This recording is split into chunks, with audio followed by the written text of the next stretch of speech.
Hello, everybody. Welcome back. All right, let's start this party.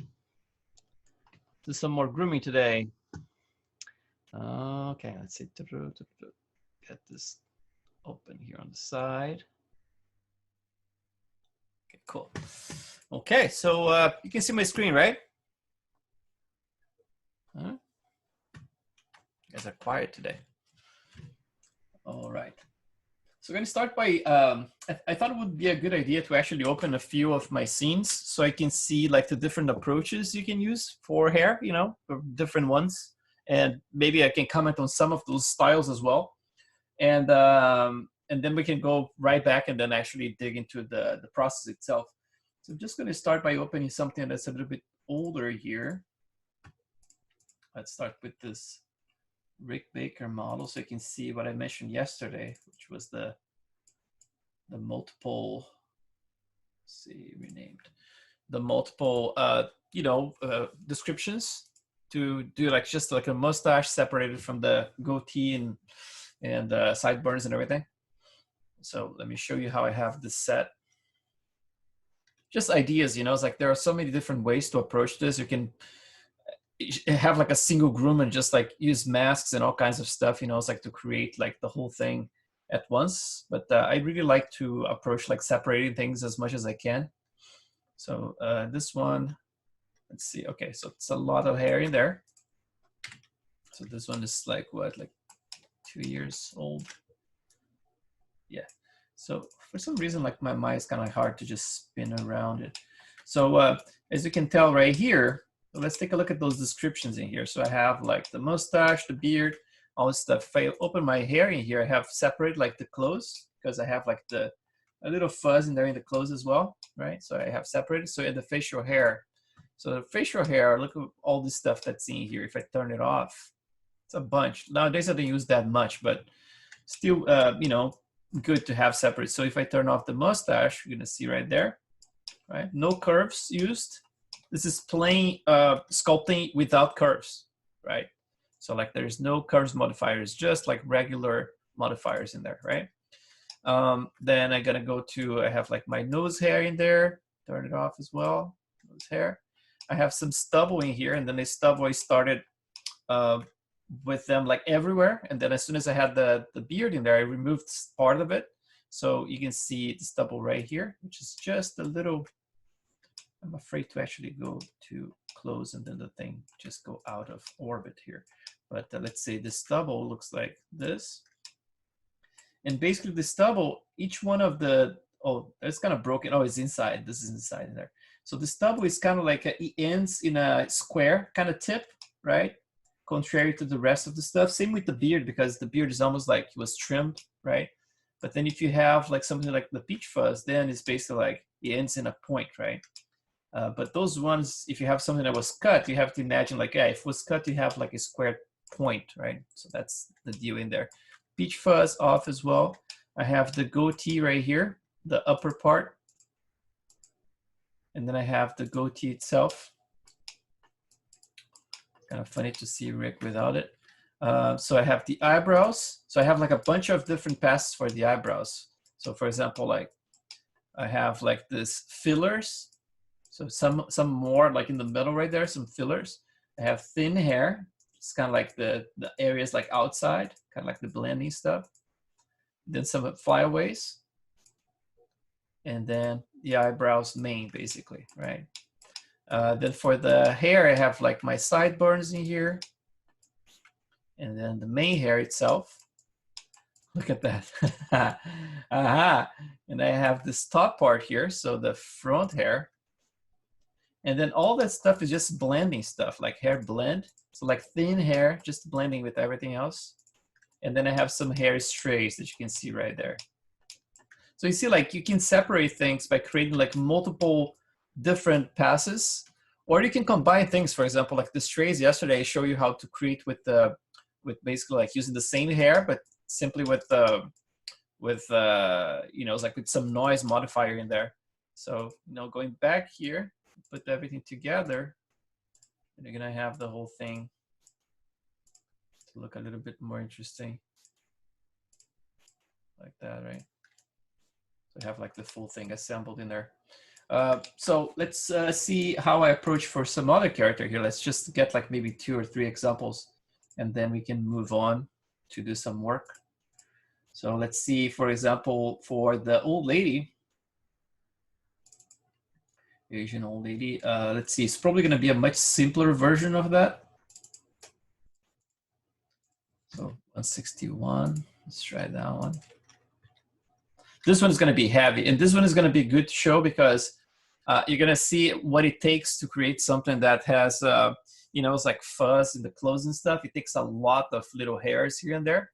And we can take a look and explore some of those passes, like I mentioned before yesterday. You know, it's like if you're doing clothes, like make sure you add some fuzz in there, and I can show you some of the parameters I'm using. And then I think the next one would be like my African albino lady, just because it's a different type of hair. Or maybe the African warrior as well. Can take a look at him. Actually, let's take a look at him. Let's see, still loading. Yeah, this scene takes a little bit to load because it's like packed with stuff. So you see, like I'm trying to spin in real time. You see how slow it's gonna go? It's going pretty slow. So let's hide this. Let's see, camera attributes, view chart. So let's remove that. So everything here has hair, right? So it's a lot of stuff. Like, you know, you go like to this piece, has a bunch in there, and then the back cloth right there, and her jacket, and then her blouse in there, right? So everything has hair. So if you look at those, for example, the clothes here, everything is separated, right? So if I hide, for example, this stuff from her bandana in here, that's the back in there. So we can hide it right there. It's gonna get a little bit faster to manipulate. Then I have the shirt, right? So like all this fuzz in here from the shirt. And then have a different one here just for the jacket. And then I have the threads as well. So the threads are thicker, right? And we can go back here and explore some of them so you can see what type of parameters I'm using. And then I have those little ear rolls in here as well. So at this point here is already much faster for me to manipulate the scene. It's like most of the stuff is coming from the clothes, you know. You can actually keep everything on and just turn off the group. To create the group is just Control G. So basically like group, right? So we can actually group any of those. You can just like press Control G at any point and group a bunch of them separately. So basically like same thing here for the peach fuzz. Peach fuzz, I actually add a little bit more waviness to it, using a little bit more noise overall, right? And I made it kind of longer around this area here, close to the sideburns. In her case, make it a little bit fuzzier. So I'm gonna just go here. Let's see around it. So around here, yeah, eyes, yeah, not too much. Like it's much less than what I'm using for this current guy. I'm probably gonna have to reduce that though. So let's do like, let's see, Velo's hair. So remove that. So the eyebrows, very, very skinny, right? Like very, very simple in there because she's an old lady. So you just add a few of those, you know, it's like getting thinner in there. You know, we have to adapt to like the age as well, right? Like if you have to remove, that's what you have to do. In his case, I'm gonna have to remove a lot as well. So eyebrows is gone. Let's see, nose hair, same deal. Like the little pass we did yesterday, very similar. Nose hair. And then here I separated in a couple of things. So let's see, like I have the eyelashes here. So I have my upper and lower, just like we did the other day, right? And then we have I want to show the transition that I have here. So for the hair, I actually split in 2 sides. It was kind of hard for me to control the middle here because I was not using that technique that Jesus is using, right? Like to split things using like guides to attract things in a nicer way. So a lot of this stuff here was done with, let's see if I can, default material doesn't show it, right? Unfortunately. Yeah, but basically like I thought it would be better to have more control of this middle area if I split it. So I have like the side and then I have the other side as well. The only inconvenient part is that you have to copy all the parameters, you know, from one to another one because there's no way to duplicate and just plug in there, which is kind of stupid. You have to kind of retype all the values. So that's the only bad part. And then around here, it's almost like a wig, right? You see like those commercials when someone is putting like a wig, right? They kind of shave the entire thing. They make like a very, very bald in there, and they just put the toupee on top of it, right? So that's basically what I did with her in here. So I kind of split that in kind of like an upper area and then a lower area. So it's a different approach because it's easier to control the groom this way instead of like having to fight what's coming from the roots at the top and then what's coming from here. This way is way easier to actually just groom. So like every model I try a different approach, you know, it's like sometimes it works better, sometimes not so much, but then I have the sideburn separate right there. And then this is just an area of like very thin hair, just like a band in there. That's like a hair fuzz transition, right? So like different ideas for you guys to think about, you know, it's like when you're doing the grooming, anything goes, you know, it's like there's no rule for it. Especially if you're working with, oh, there's like antennas here. I had some antennas before. Especially if you're working for a still image, right? Like there is no concern about, oh, it's like, how is this gonna be, you know, it's like when I animate it, right? Because with animation, things get more complicated. But if you're not animating, if you're just like sculpting for the still, you know, basically like you can sculpt like anything here. For example, like you can freeze some of those hairs like I showed you yesterday, you know, and this sculpt like one by one, for example, if you need to, you know. So at the end of the day, it has to work for the still, you know. It's like, so in this case here, I thought it was kind of like, it worked for what I needed, you know. It's like depending of the, obviously it's a bunch of iterations here. There's those iterations with kind of like a spotlight, like a, you know, a flashlight like this that looks more shiny overall, right? But I think there was kind of like a previous iteration that I had antennas still in there. So it's using a similar approach than I used for the model I showed you yesterday. But then overall, like if you go across like all my iterations, sometimes there are certain renders that I like better than the final render. You know, it's like stuff like this. For example, I really like the lighting of this one. I'm probably going to have to track down because I don't take notes. Probably going to have to see the date I saved this image and see what's the file that's corresponded, and maybe bring back this lighting because I think it's kind of nice, you know. But the hair was in a different iteration at this point here. But yeah, it's like this process that you guys are following right now, you know, it's like, it's just like things take time, right? Like to make sure that everything is working. But talking about like the fuzz stuff that we had in there for the clothes, since someone mentioned clothes the other day, let's take a quick look here. For example, like the jacket itself. So I have the fuzz, and then it's nothing fancy, right? It's just the amount of it. It's almost like the same approach as we did for the peach fuzz, just using a ton of more noise, you know. So basically the width scale I'm using kind of like high. So it's a little bit thicker than the peach fuzz, which was like 0.0 something, right? This one is 0.10. So basically like that. And then I have like those modifiers. If you open, I have a big noise in here. Let's see, where's the noise? Why is it not? Oh, right here.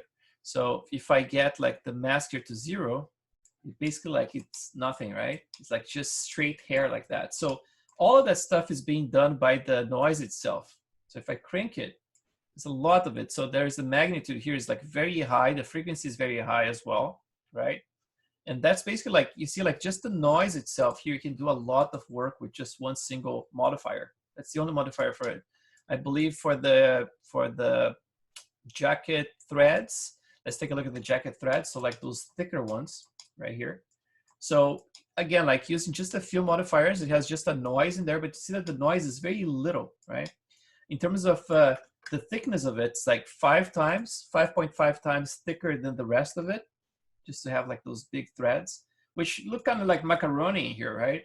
But it's a matter of like looking in the renders. If the renders are looking good, you know, that's basically what I did, like some of them like that.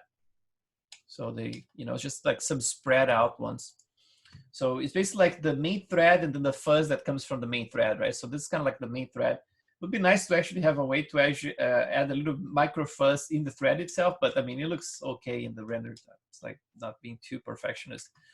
And then there's another thing that I did. Instead of like using a regular ramp, look at what I did here. It's just like kind of like fucked up the thickness of it, kind of like added more like randomness to the thickness. So you can do that kind of stuff, you know, like you can sculpt like the profile of the entire hair by changing this profile of the ramping here. So the thickness gets like all kind of like, randomized.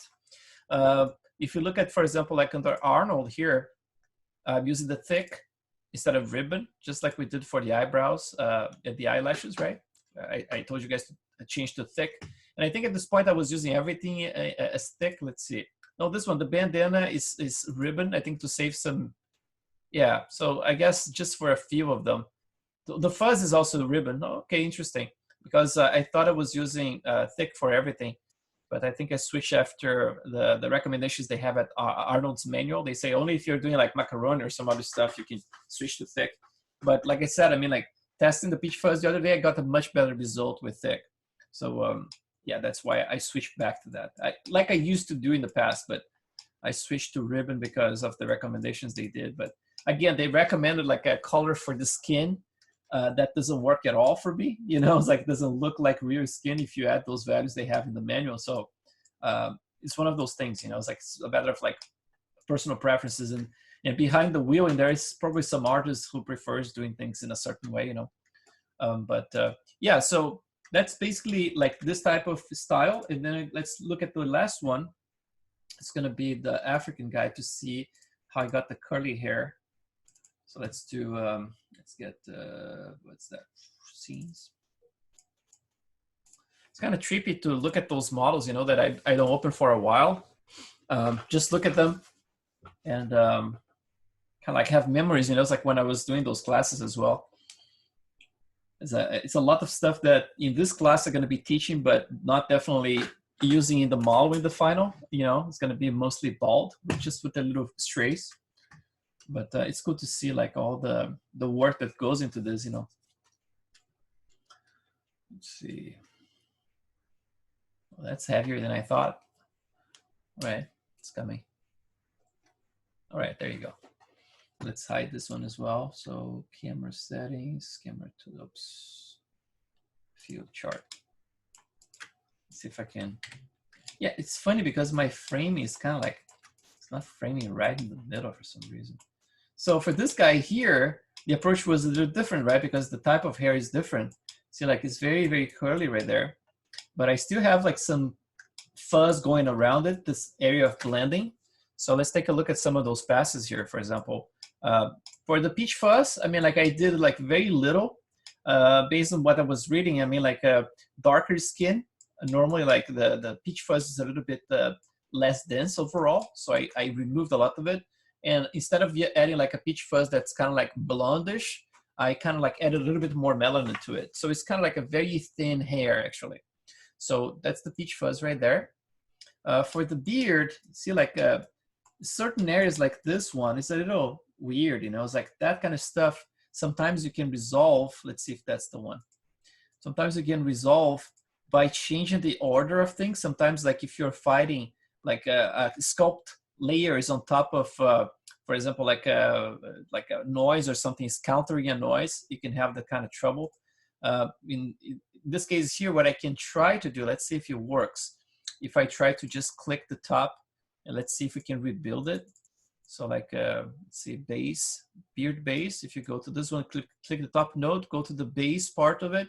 You can just scroll down and just say like rebuild. Put like 64 in here instead of 128. See, like now, if I rebuild a couple of times, some of that stuff kind of goes away. So it became a little bit more, clean now. Now, of course, because I'm using only 64, now I'm seeing like those squarish kind of, it's like it's not a perfect curvature, right? So anytime you change your mind, you can just go back, for example, you can put like a high number, like 200, right? And recalculate it again. And in this case here, I mean, like I'm getting back this super noisy stuff, and it's coming from the noise here. I think like maybe because I'm using a mask, maybe it's because the magnitude is too high. There's something going on with it, But yeah, so I just can make it a little bit cleaner like this. So for the profile of the hair, I think I'm playing with the profile as well. So let's look at here at the profile. Let's see at the very top here. Also using, oh, this one is using ribbon. Let's see if I switch to thick, if you can see here in the screen. Let's see, thick. And then you have to do something else. Oh, actually it's showing here. So if you click like cube shade, this is basically like it shows you a little specular like that. So that's basically the best I can do in there. But you see like the profile of the hair in here also has some zigzagging, right? So basically like you see it's changing right there. So you can play with this, you know, instead of like having that usual super, you know, precise thickness that starts a little thicker and then gets thinner at the end. You can play with that and you can add like all kinds of like different variations for it, you know, so you can do that kind of stuff. And now the hair itself across the entire hair, it changes, you know, the thickness. I mean, like sometimes I catch like some of my hair like in my beard and I look at them closely, you know, it's like they have this kind of like weird profile that some areas are a bit weaker than the other ones. Maybe because I'm weird. I think that's the problem. Normal people don't have that. And so I added some of that stuff in here, you know. So if I hide the beard in here, now I have like some kind of like a not super dense, very kind of like spread out kind of stubble in there. And the stubble looks like this. So I have like just scale and sculpt. So like just a few things here. Maybe like I started kind of small and then I added a scale modifier so I can actually increase the length of it, right? Which can be very useful and pretty real time as well. So just a stubble. And then for the nose hair, same deal, same thing we did yesterday, probably a little bit more dense in this guy. So nose hair and then eyelashes. A lot of it was kind of like hand sculpted, right? Like just like to create variations for this, for the thickness and stuff like that. So, you know, upper eyelashes right there, eyebrow, let's see, lower eyelashes. So basically like for the upper eyelashes, if I look back in here, I have a displacement node. I'm changing things here. I don't know exactly why I plugged a map in here to add some variation, I guess. But yeah, I guess it was just adding some variation in there for, you know, the way that kind of spreads out, you know. Basically like this is using a displacement node and then just creating some variation in that axis, like the vertical axis. And then I have the noise in here, same deal as we showed the other day, right? Just like play with that so you can get like some broad variation overall, right? Not too much of it.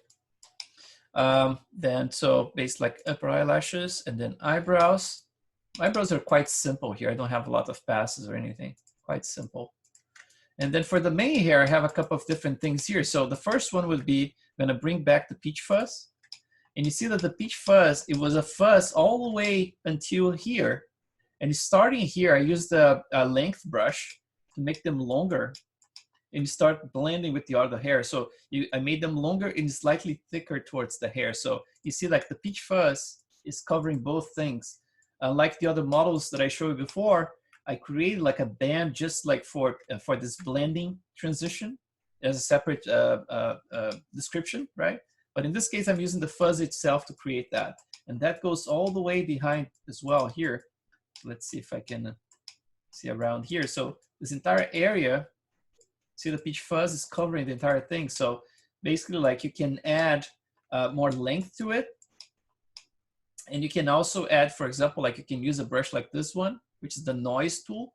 And you can make things get noisier as you brush it, right? So that way I was able to actually cover this area here with this slightly thinner fuzz, which is longer than the fuzz itself, right? And then I don't think I used in here in this area. Let's see, not a lot, it's just a little bit. But I could potentially make things thicker in here. So for example, if I wanted to do it, I have a sculpt modifier, just click edit. Let's do a little bit, add a little bit thickness in here. So you would go to increment. Let's do like small increments like that. And then you would just go, let's see, maybe a little bit more than that. See, like just making things a little bit thicker overall from the fuzz, right? So you can use the fuzz for that. And then obviously there's that question. So if I'm using the fuzz and the fuzz is already defined to be with very low melanin to look a little bit more blonde overall, right? Like how can I control this? You can control this with a black and white map. So basically like you can paint in ZBrush a black and white map and bring in here and then the areas that you want to control.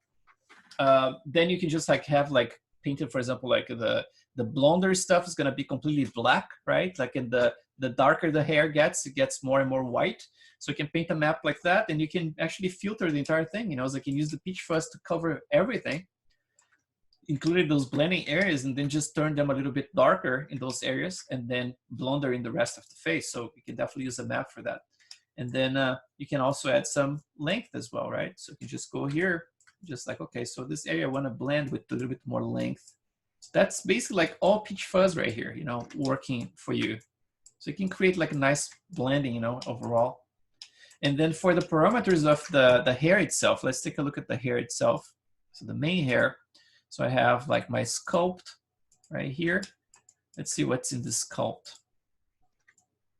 Sometimes what happens is that, I don't know exactly what I added to the sculpting here. What's the deal with it? Oh, and you see like, I'm using just part of it. So it's like 0.180.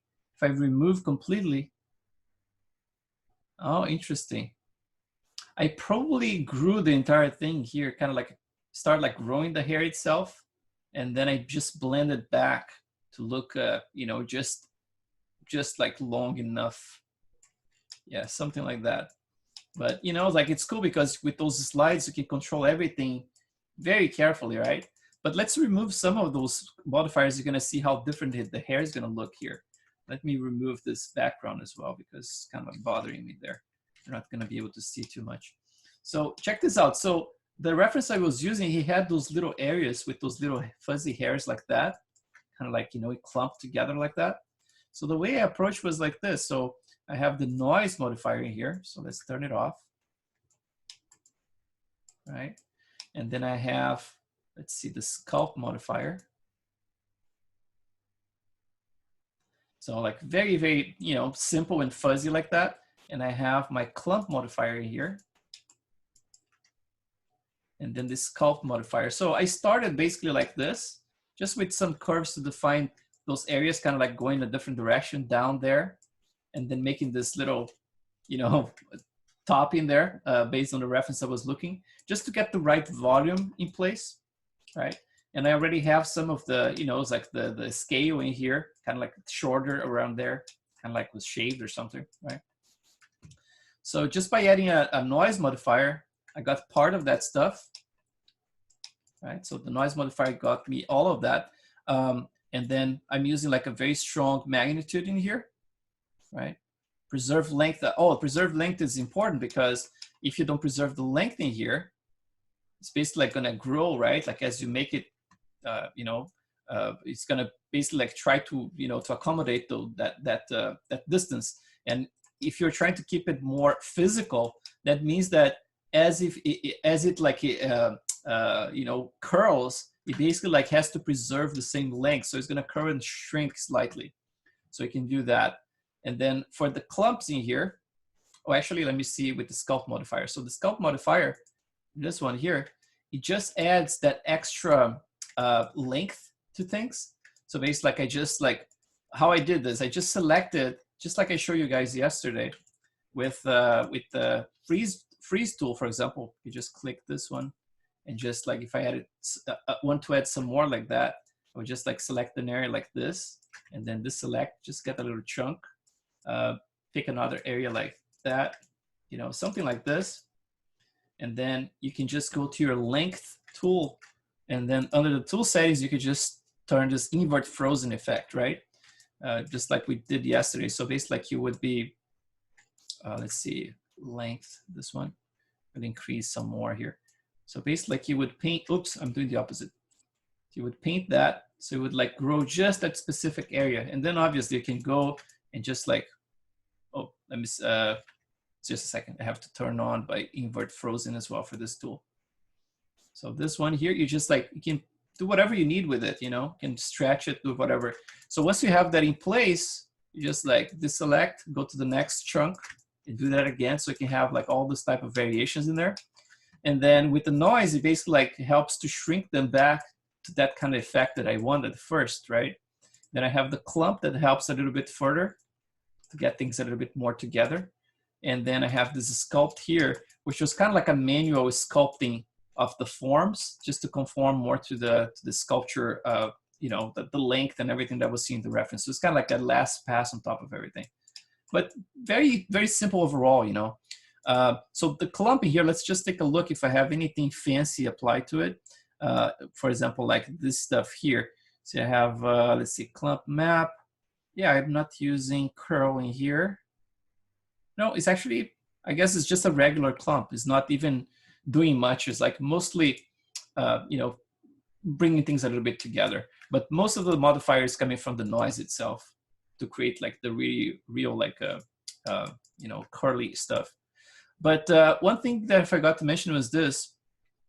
If you have guides, for example, in guide in here, you can add like a modifier in your guides, for example. The original ones look like this, right? That's how I placed them. A lot of them were placed by hand. A lot of them were created kind of like automatically by Maya, right? By XGen. And but this is the original forms. And then obviously after that, it's a lot of like tweaking and everything. I could try to get the profile more conform to the curves, just like by shrinking them and try to do that. But it's kind of like I use the guides mostly to block the initial part, and then everything else becomes like sculpture, you know. So yeah, there's many different ways to you know, approach that kind of stuff. So that's like the overall look of all those things, like different ideas you guys can think about. But for now, we're just gonna do our own thing for this new guide. And it's gonna be, for me, like the first time I'm gonna be doing something that I'm not gonna be using in the model, but I have to do for the purpose of the class, obviously. Let's take a look here. So that was the task from yesterday. I'm not gonna use that. Skip in here.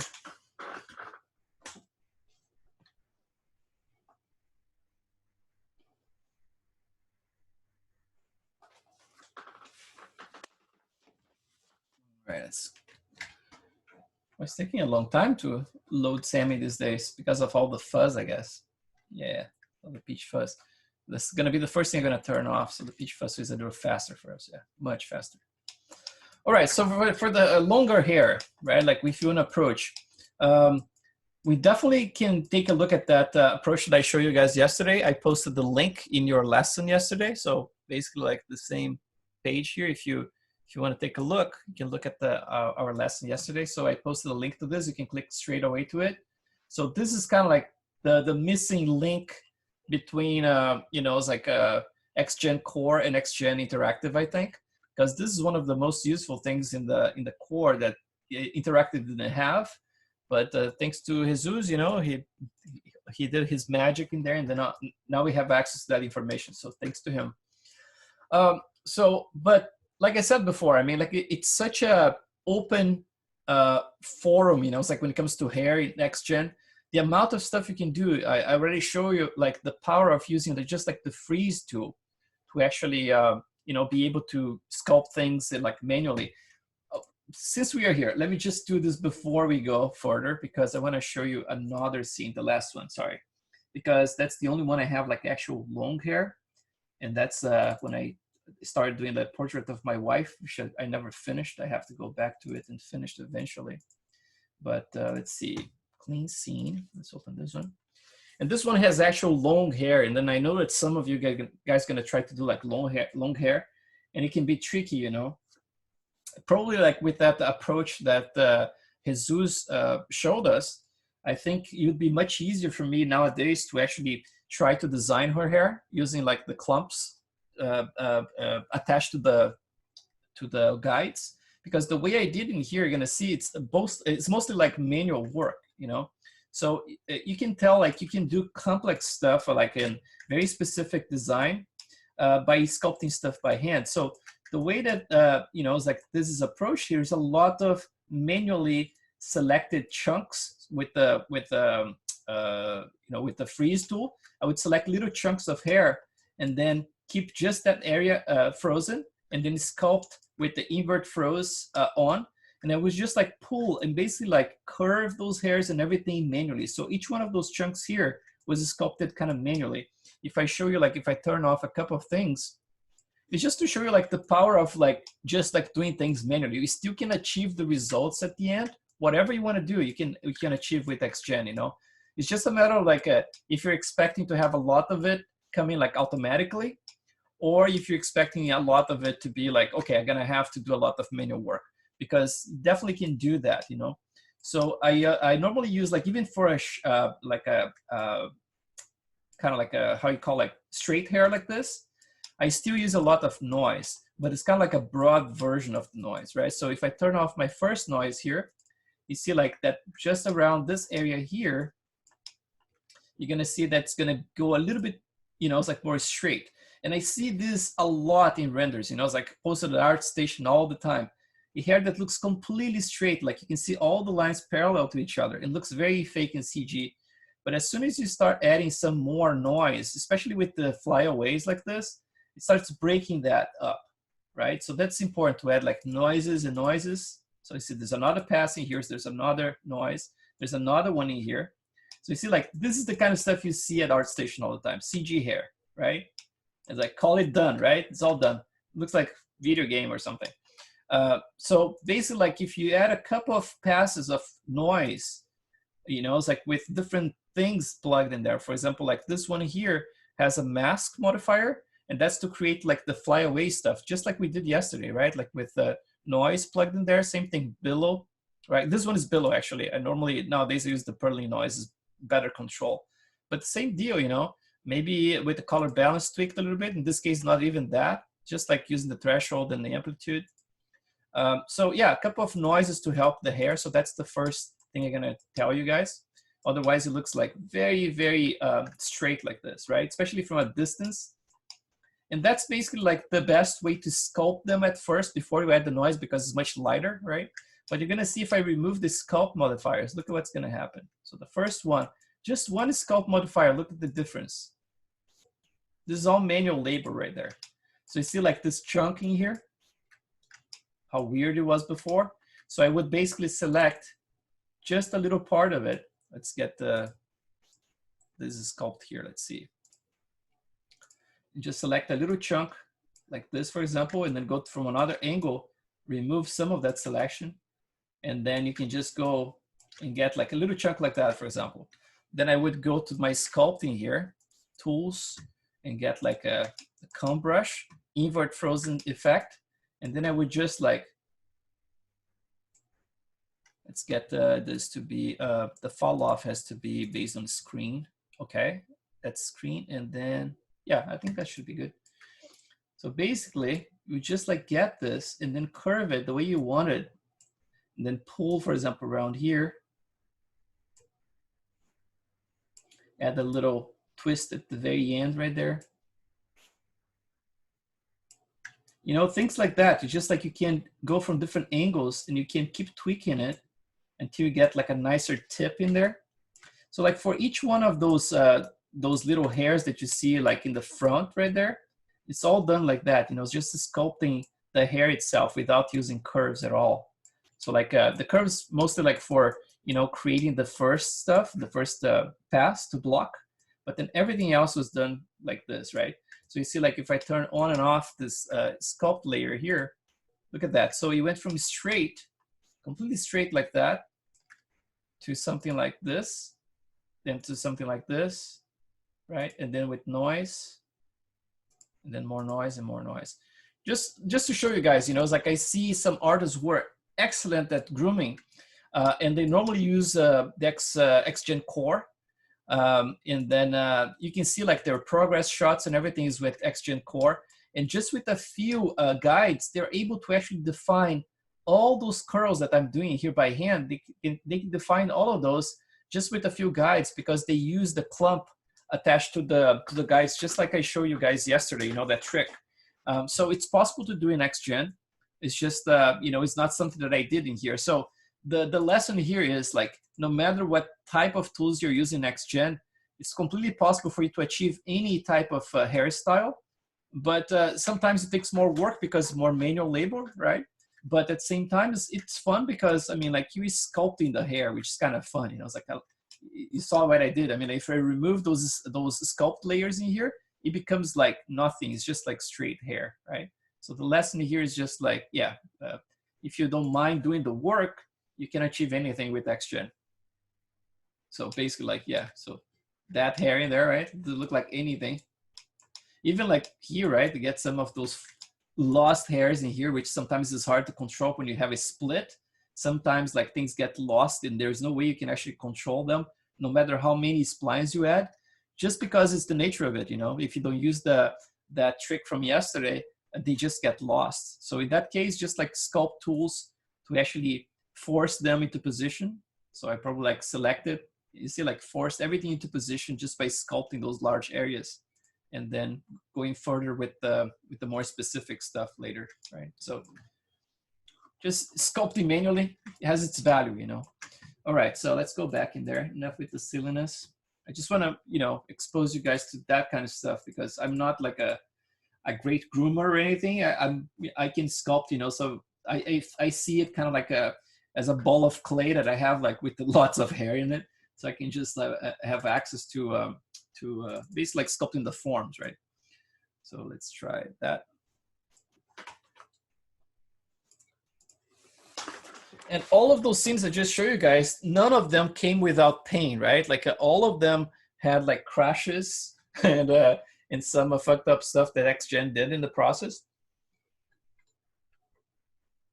So that's just my disclaimer to you guys that it's not going to be, you know, an easy ride sometimes. It might be for you, you know, but sometimes it can get a little weird. But let's take a look at the hair in here. Let's pretend I'm starting to do the hair for this guy here.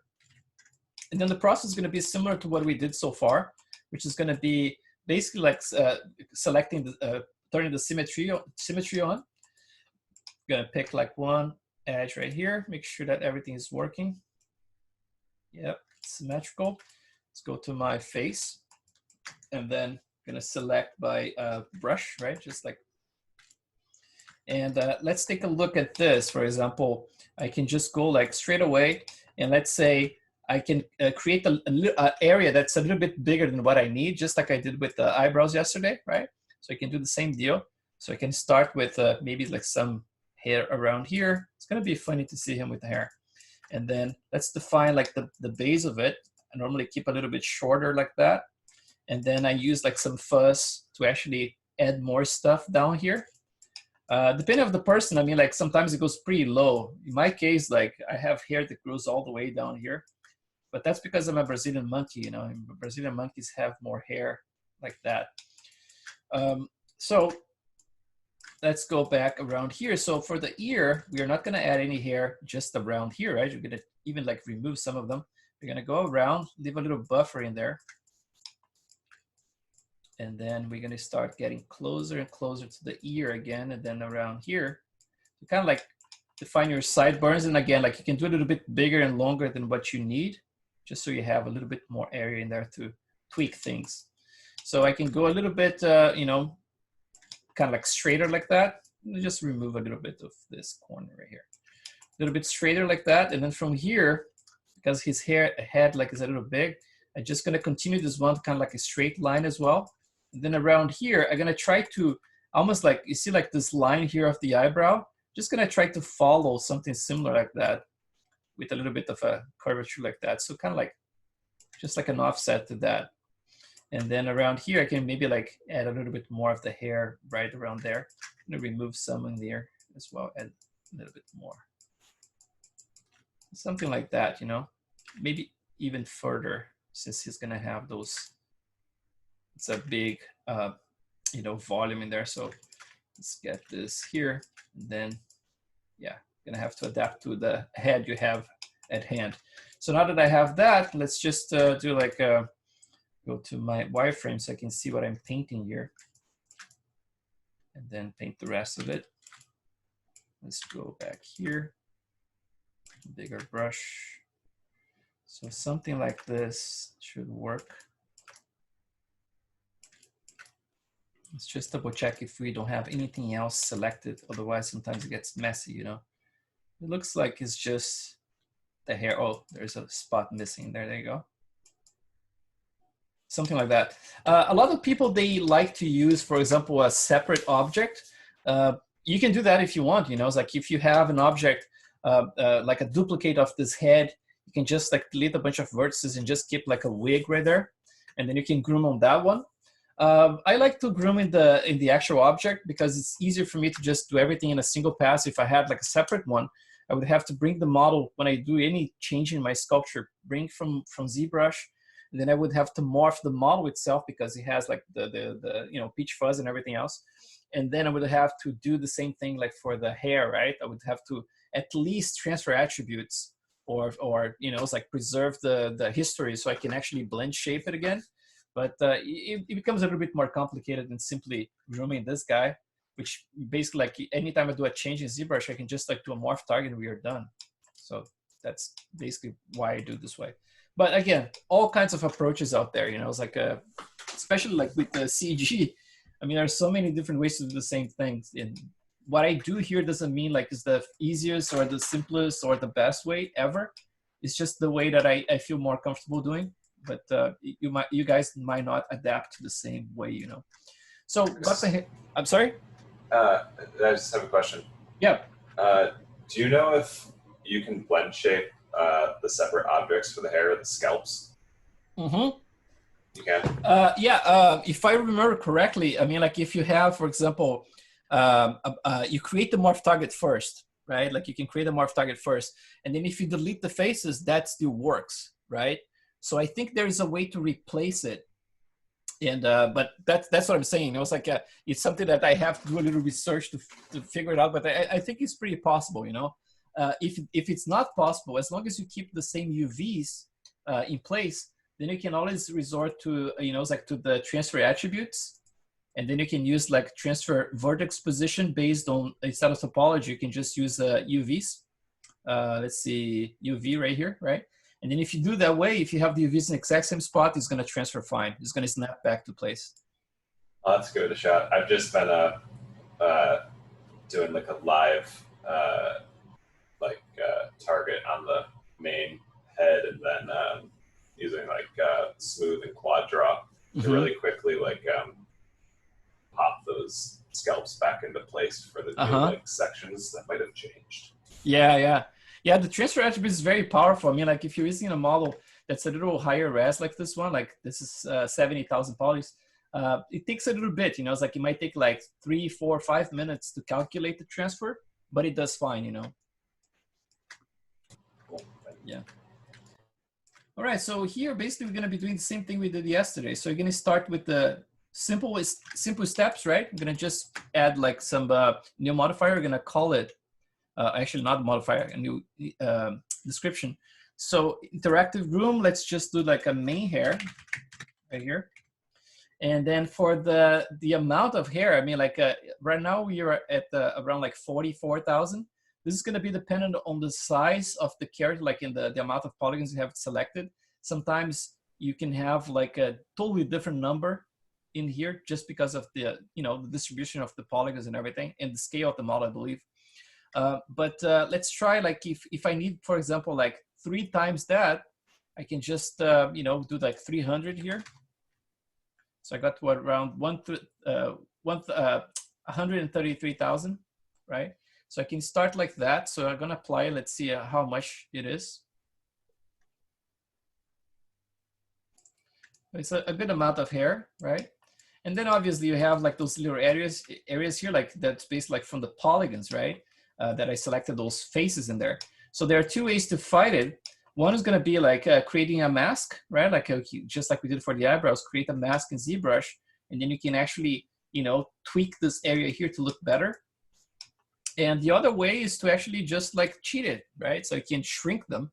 So if you go to edit here, for example, let's turn on my symmetry. Where is it? Oh, right here.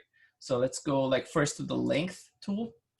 And then let's turn on symmetry object. And then, for example, I can just put like a minimum length of like minus, like, you know, minimum length like 0.001, which is the minimum you can find, right? And then the increment I can put -1. So you can go here. Oh, I hear that. Hello, young Carmon. Hello? So, and then let's take a look here. I have the invert frozen in here on, so that's why it's not working. And one thing that you have to be very careful when you're grooming anything is that you have the brush fall off in here, and by default it's a screen, right? So if it is a screen, if I do anything here, it's gonna go over the other side. It's gonna go like through the head. So it's very important, like if you're grooming something, either you mask the other side, or you, instead of like screen, you can just switch to, for example, like surface. So if you do this way now, let's go to the attribute here. And then we're gonna shrink it. So like increment's gonna be -1. Oh, it's actually growing. So I'm gonna do the opposite with the control. So you can cheat it by just shrinking them to nothing like this, right? Just around the borders in here. So that's one way to do it. The other way is to create a mask like we did yesterday for the eyebrows and just plug in here. And you're gonna have to do that tweak in the alpha, right? Like to make sure that everything is good. But I mean, like this should work as well, you know? It's like if you wanna make sure that they're not gonna be visible at all, like a little stubble showing there, you can always like cheat again with the thickness, right? Like with the thickness brush, this one here, the width tool. And you can do the same thing, like increment, you can put like minimum width like that. You can even do like minimum and maximum width at 0.1 like this. And then if you do it here, they're gonna basically disappear. They're gonna get so thin that they disappear, right? So you can do that kind of stuff, you know, so I can trim things to pretty much perfect. But again, like it's something that you can do with masks if you want a little bit more precision, you know. Although this one works very well, you know, it's just like to trim a little bit of it. Imagine you're just like running with the razor, you know, it's just like removing all that stuff. All this one didn't have symmetry, so it's gonna be just one side right there. But yeah, just for the sake of the class should be okay. So now you have the hair in there. You don't have any modifiers just yet, right? So the first one we're gonna do is gonna be the guides, right? So you can add, I mean, like at this point here, if you don't wanna use guides at all, if it's like a short hair like that, you might get away with just like grooming the way it is right here. You know, just like I do with Rick Baker, that no guides in there other than the main hair, like because it was a long hair. But a lot of stuff you can just sculpt straight away without guides, you know. But we're gonna do some guides in here to make sure everything is good. So let's do guide modifier. Same thing, click the guides, the guide node, and go here, and then click create. Right, so it's gonna create a bunch for you in there. If you wanna have that control that I show you for the eyebrows, you can always flood. If you wanna look at what I did yesterday, you can take a look at the video again. But basically, like you can just flood them. And oh, you see, by the way, since the sculpt I did before the guides, you went back, you know, it's like and turn everything on again. Let's see if I reverse it here, if something happens. Actually, it worked. Okay, so I have the guide now below that. So my sculpture layer still works to remove those little things in there, right? So I just reverse the order in here. So let's do the guides in here again. I'm gonna click this one. And then, like I said, you can either flood everything and then place the hairs manually, which is something that I do a lot of times. Or you can start like grooming the guides. If you wanna groom the guides, make sure you expand the sculpt part of the guide. Make sure you click the top node and then you click edit, right? Sometimes if you have the edit on here, but you have this one clicked, it doesn't quite process and it thinks you're trying to sculpt that one. So click this one and click edit. You should be good to go. And then now you can do all kinds of stuff, right? You can do like your little grooming. Let's make sure I don't have my, yeah, the invert frozen effect that I had before. So I turn it off. So I can do that whole thing. So you can just like start doing the split in there. There's a brush just for splitting things as well, which works very nicely. Sometimes you get in trouble, you know, it's like if the hair is longer and the splits don't quite work very well, you can use some of that. So for the direction of the hair, normally it tends to go, oh, see, like, that's what I said, like I was in the screen right here for the fall off. So I'm gonna try volume and see if that works better. Do that. And then for the hair around here, normally the direction tries, oh, it's still picking the back in there. So it's almost like I'm tempted to actually do some hiding or freezing of some stuff, but I'm gonna do it here, kind of like try to go like from the side and see if it works. Maybe like from the top, so I don't hit the back part of it. Otherwise it goes across, you know, if I'm using screen, it goes across and it ends like fucking up the other side. But if you do for an angle like that, you probably can get away with it. Let's try that. Then around down here, kind of like bring it down all the way. And then you can even create like something like if you have like the symmetry off, kind of create a little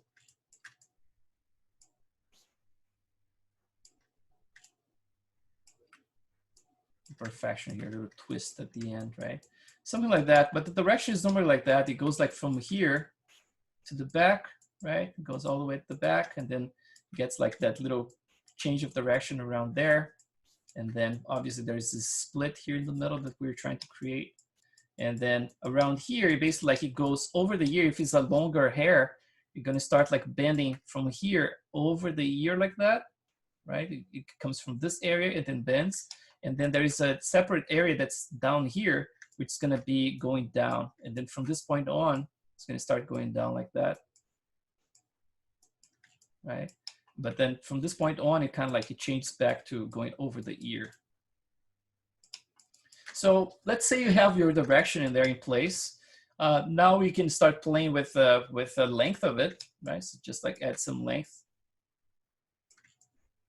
Again, like I have this area here that I want a little bit longer so I can go over the ear, right? If you want to flood the whole thing, for example, you can always use like a minimum and maximum length the same. So basically like they always going to snap to the same length. So let's say, let's try like a 2 and then 2. Let's see what it does at that. It's too much. It's not too much. So basically like this way, I can make this whole area around here at the same length. And then I can keep the top. If I'm making like a funny haircut in here, right? Just like make it around here and then shorter at the top right there. Maybe I can make like a little Mohican here. So maybe like 3 and 3. Then just gonna make a Mohican right there.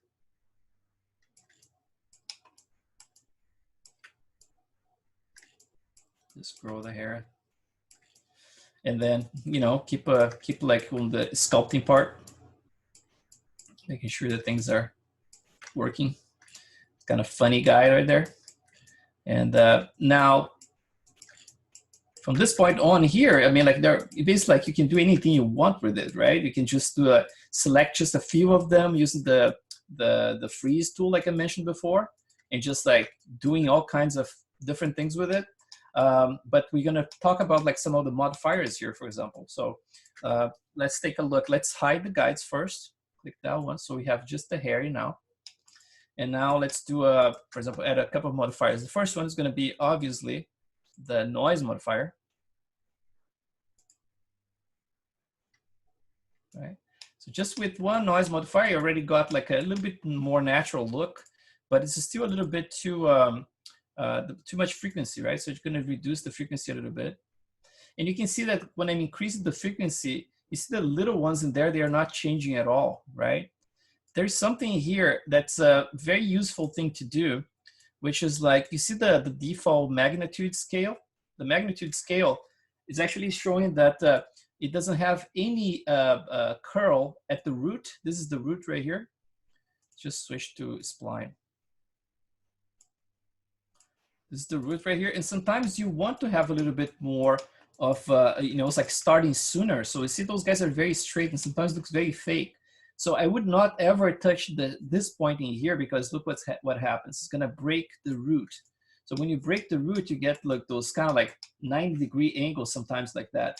So that's bad. So you don't touch the root. So you can keep it pretty much locked where it is, but you can start this curvature sooner. So you can start bringing this up. And now it starts getting more curly closer to the root itself, right? So you can get like a more natural look instead of like that always like super straight close to the roots. You can get something that's a little bit more natural if the hair requires something like this, you know. And now that I have that affecting closer to the root, then I can play with the magnitude and all that stuff. So if I don't need it to be too curly, I can do something like this. Just get a little bit more natural. right? That would be like a first pass for it.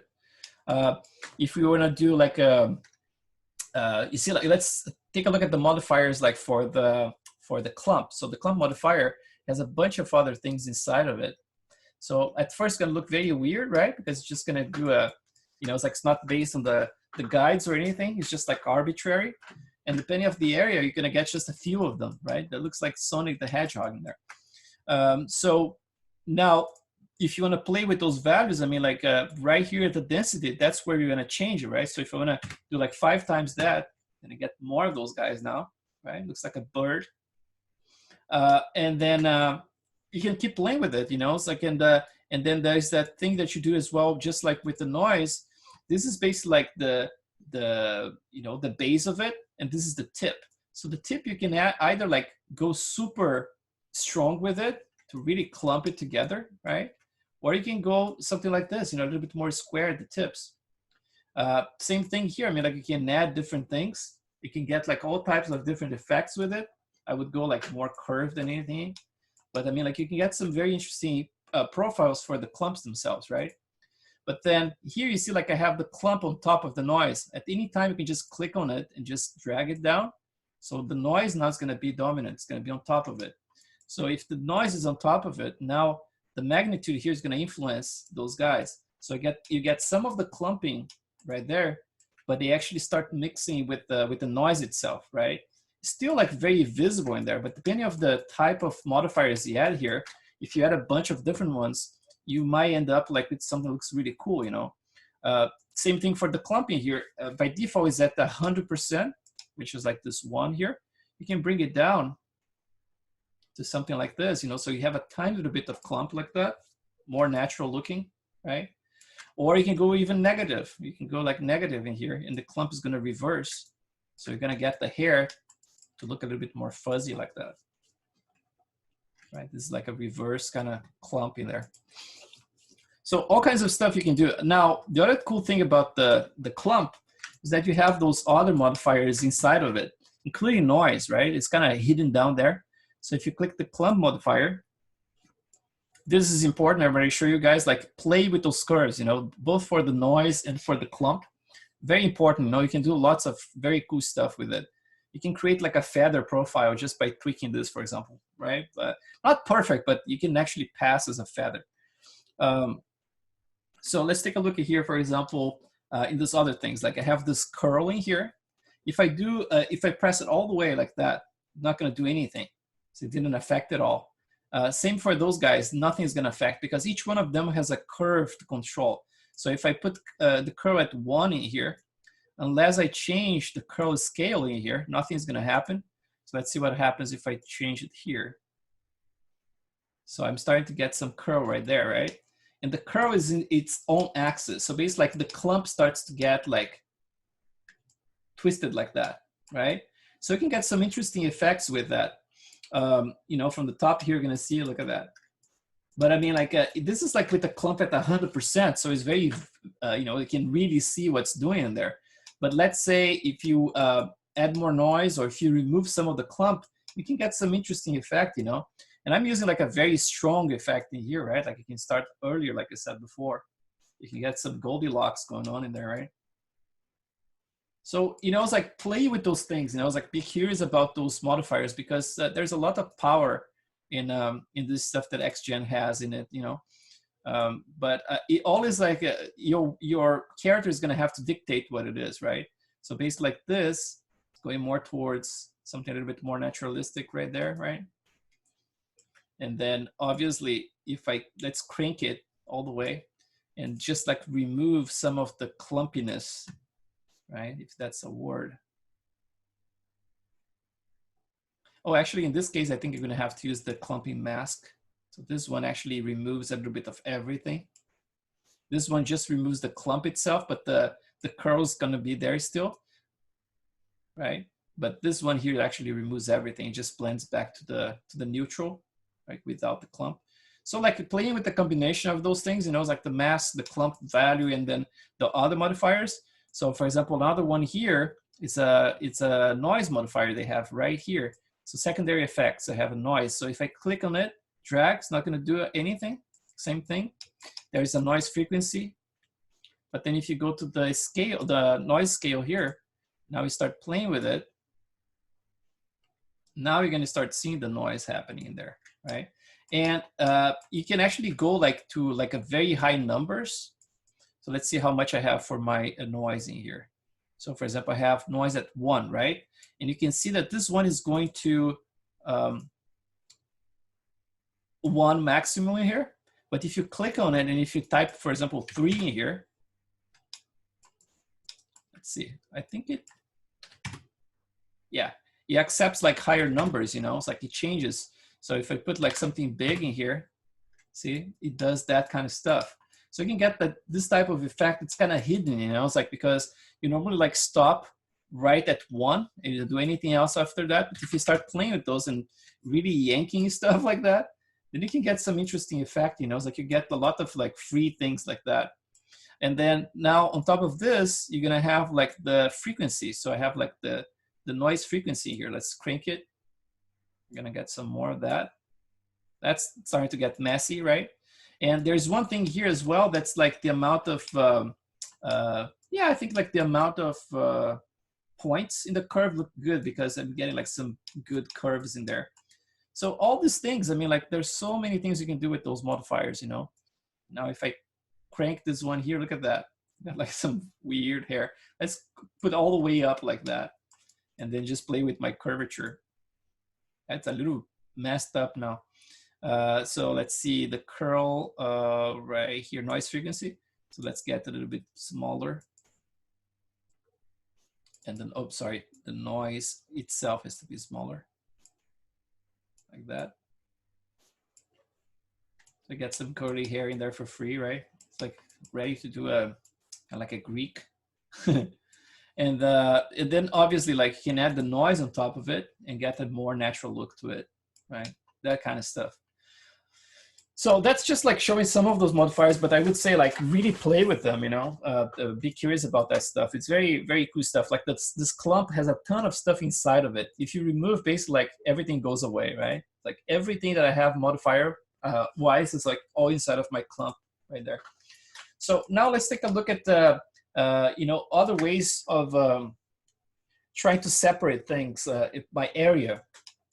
Instead of doing this head in here, I'm going to show you this. There's one thing that's very important to know, that the first thought that I had is that XGen inside of Maya didn't accept UDIMs, right? That was the first thought that like me and a lot of my students had in the first classes that we did, that you know, it's like it doesn't accept UDIMs, which is not true. I mean, like XGen is completely capable of supporting UDIMs, but Maya is the problem. You know, Maya, if you try to paint across UDIMs in the viewport, it doesn't accept it.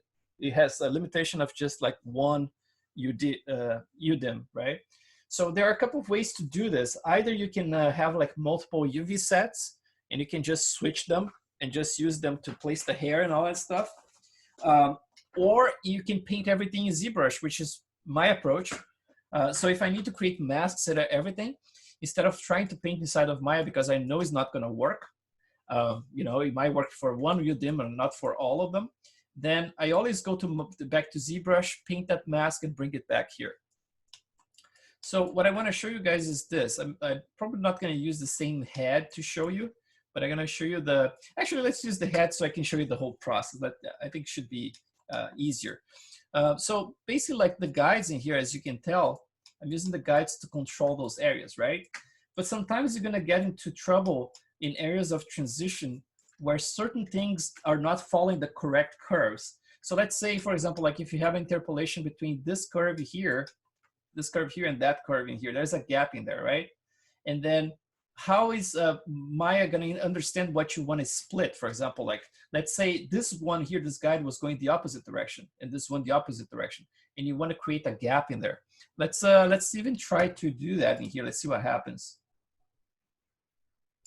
Let's do like let's just remove the noise so it goes faster. But let's say I had something like this. You know, it's like there is a split area around here, and then there's another one kind of like that. So sometimes what happens is that the split is not perfect. You know, it's like some of those curves in here are going to be affected by that group, And some of those here are affected by this group, right? But sometimes some get lost in there. So a good way to try to force them to follow specific ones is to paint areas. So basically, like the way you paint areas, they have to be like a pure color, meaning like a pure green, pure yellow, pure blue, pure red, stuff like that, pure purple, you know, or magenta. It has to be a kind of like a pure color.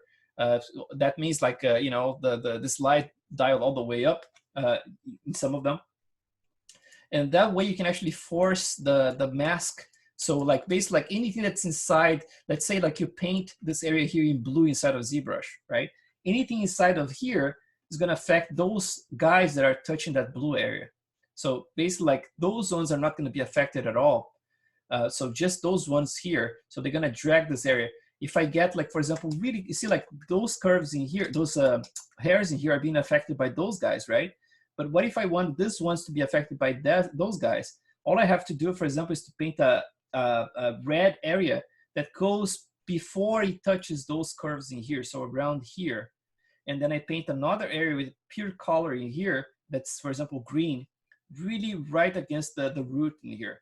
So from that point on, instead of this interpolation that I have in here, that's just like, they're kind of like going both ways equally, right?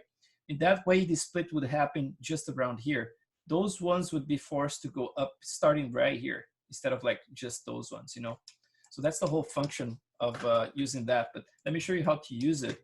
So if you have like ZBrush in here, let's just do a quick duplicate. So that's my base mesh there. Let's see.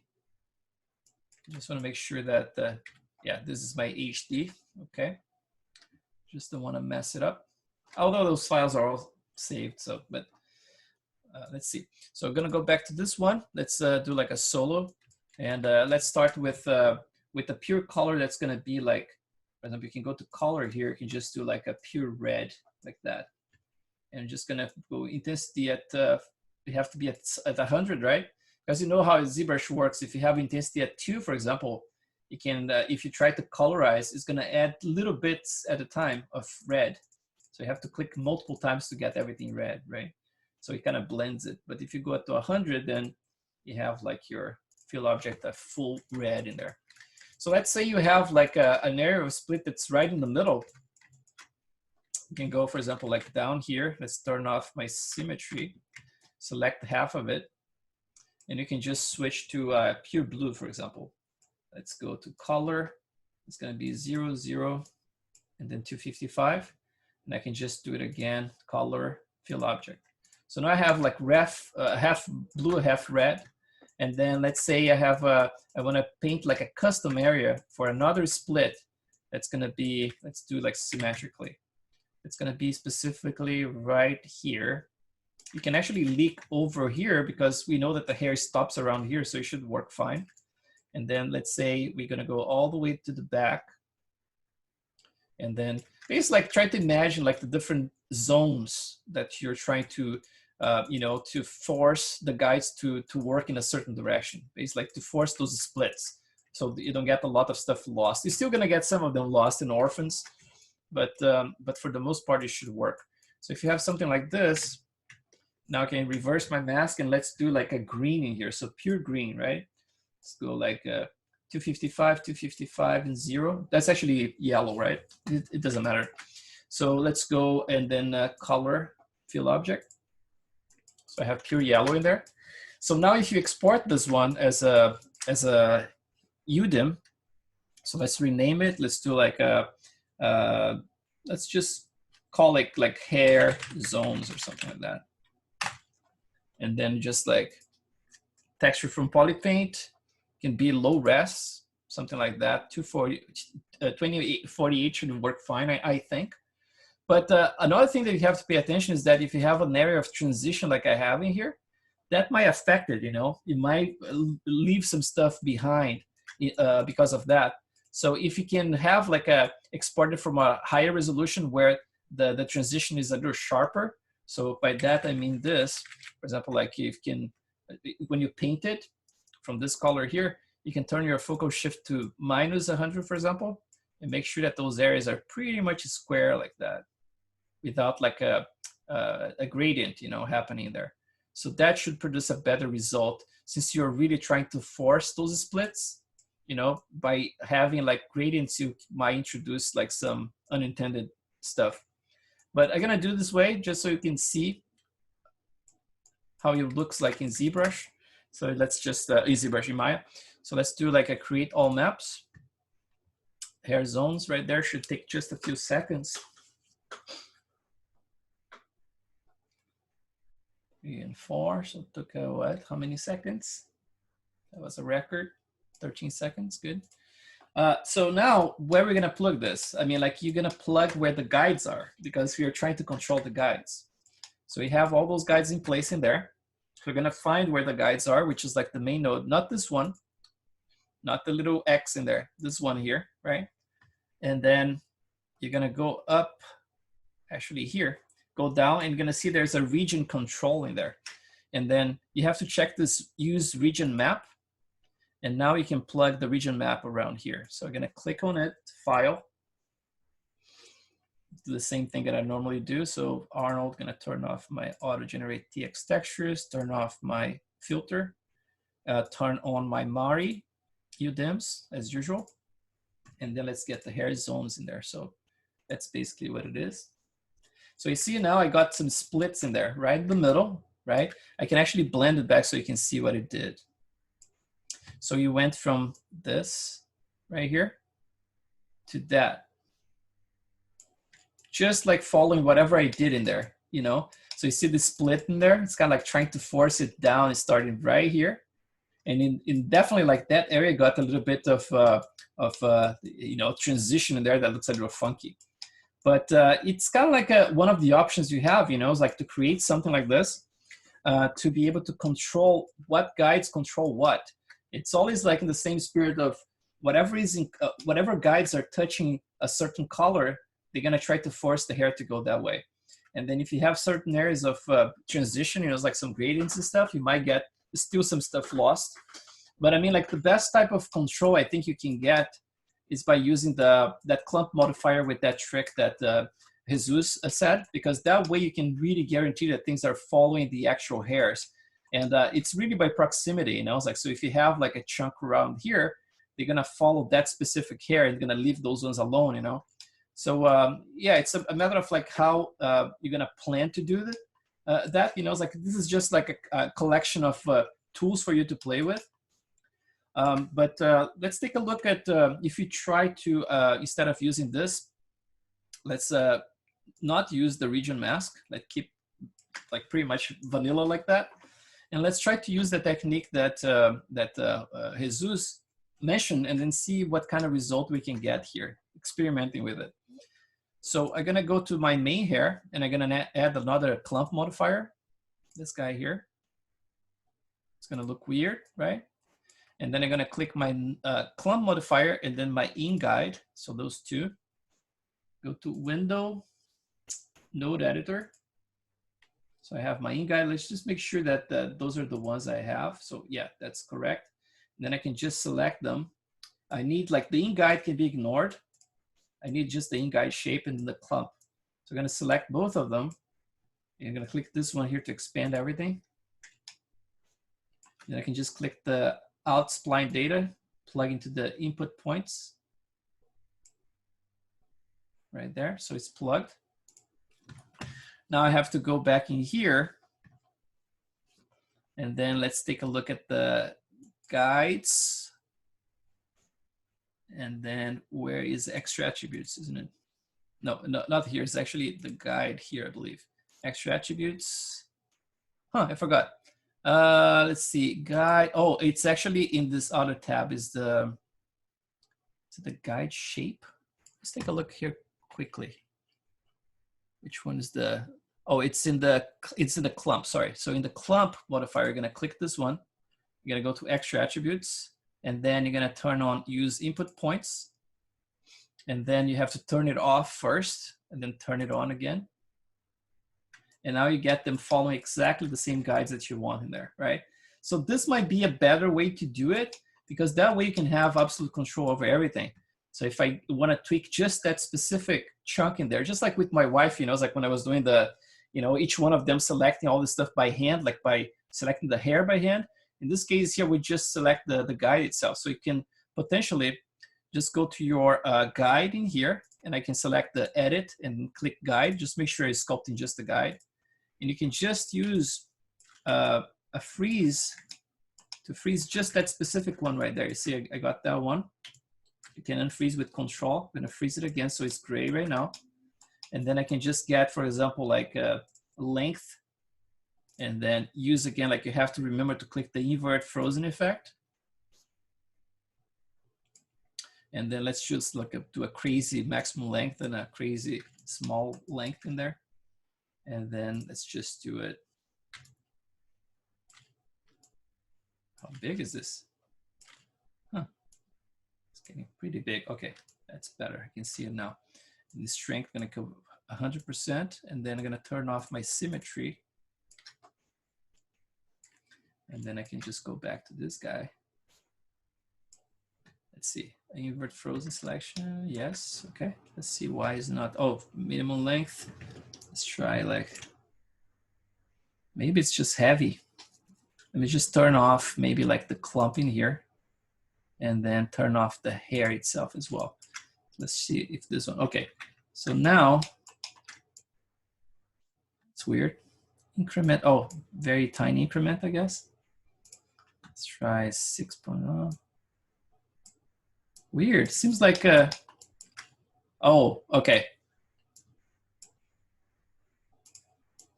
Huh, it's not affecting, oh, it's affecting the root. Oh, I know why. It's because this one is set to surface.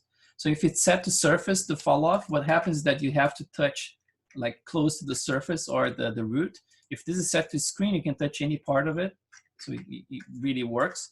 So, you know, again, like if it's just one of those, you can use screen, but if it's something like you have a bunch selected, it's gonna definitely shoot across the model and then affect the back of it. But in this case here, it should be good. So let's say you wanna design just this specific one here with something pretty crazy.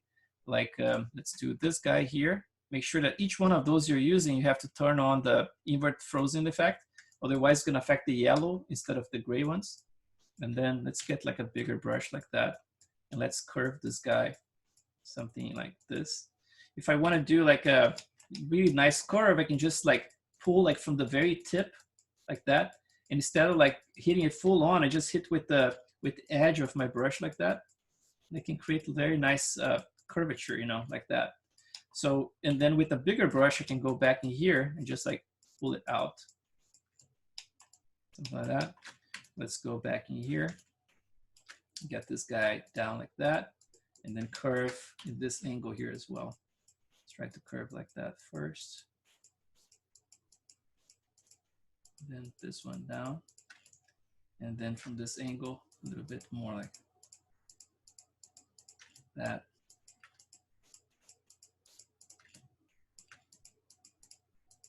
So if you have something fancy like that, let's see what happens when you have the clump in place.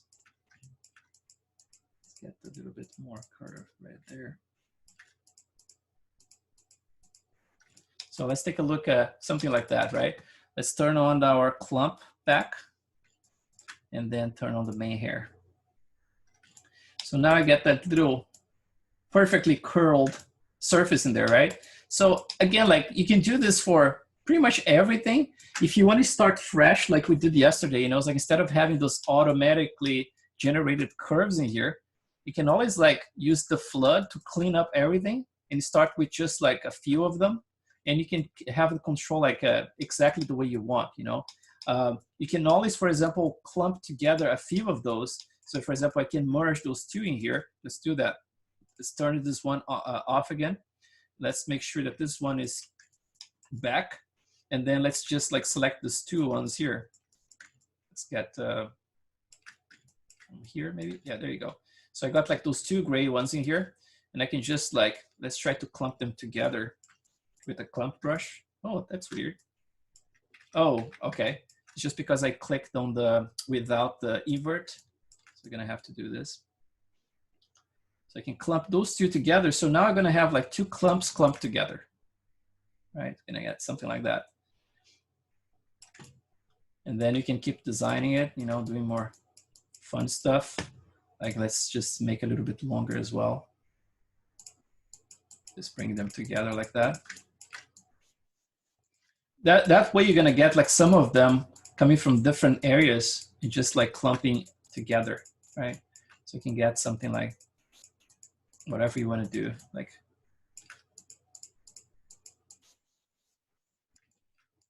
see something like that. Let's see how it works. So I'm gonna turn on the main hair. And there you have like, you know, it's like the two of them, they could be a little bit closer, you know, so you can have like that little effect more precisely in there. Oh, actually, I have to click this one. Yeah, once you have that assigned, man, it takes forever to calculate. So I would just like turn it off at every time. Oh, that's interesting. I'm turning it on. It's not following exactly the same thing. Let's see what's happening there. So I turn on the hair. When I turn on the clump, yeah, it's actually splitting them again for some reason. It's not like following perfectly. It changes position every time I change here. Yeah, I touch it. I think it might be something that I did wrong in terms of a couple of times here, instead of like selecting the guide in here and then clicking edit, right? What I was doing, I had like the edit on in here, but I was actually clicking this one. And then sometimes you end up like breaking things up.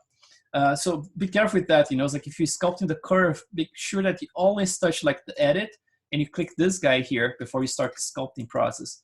Otherwise it gets messed up, you know, but might be related to that or not, but I think it could be, you know. So up to this point here is working fine, but then when I turn the clump on, right?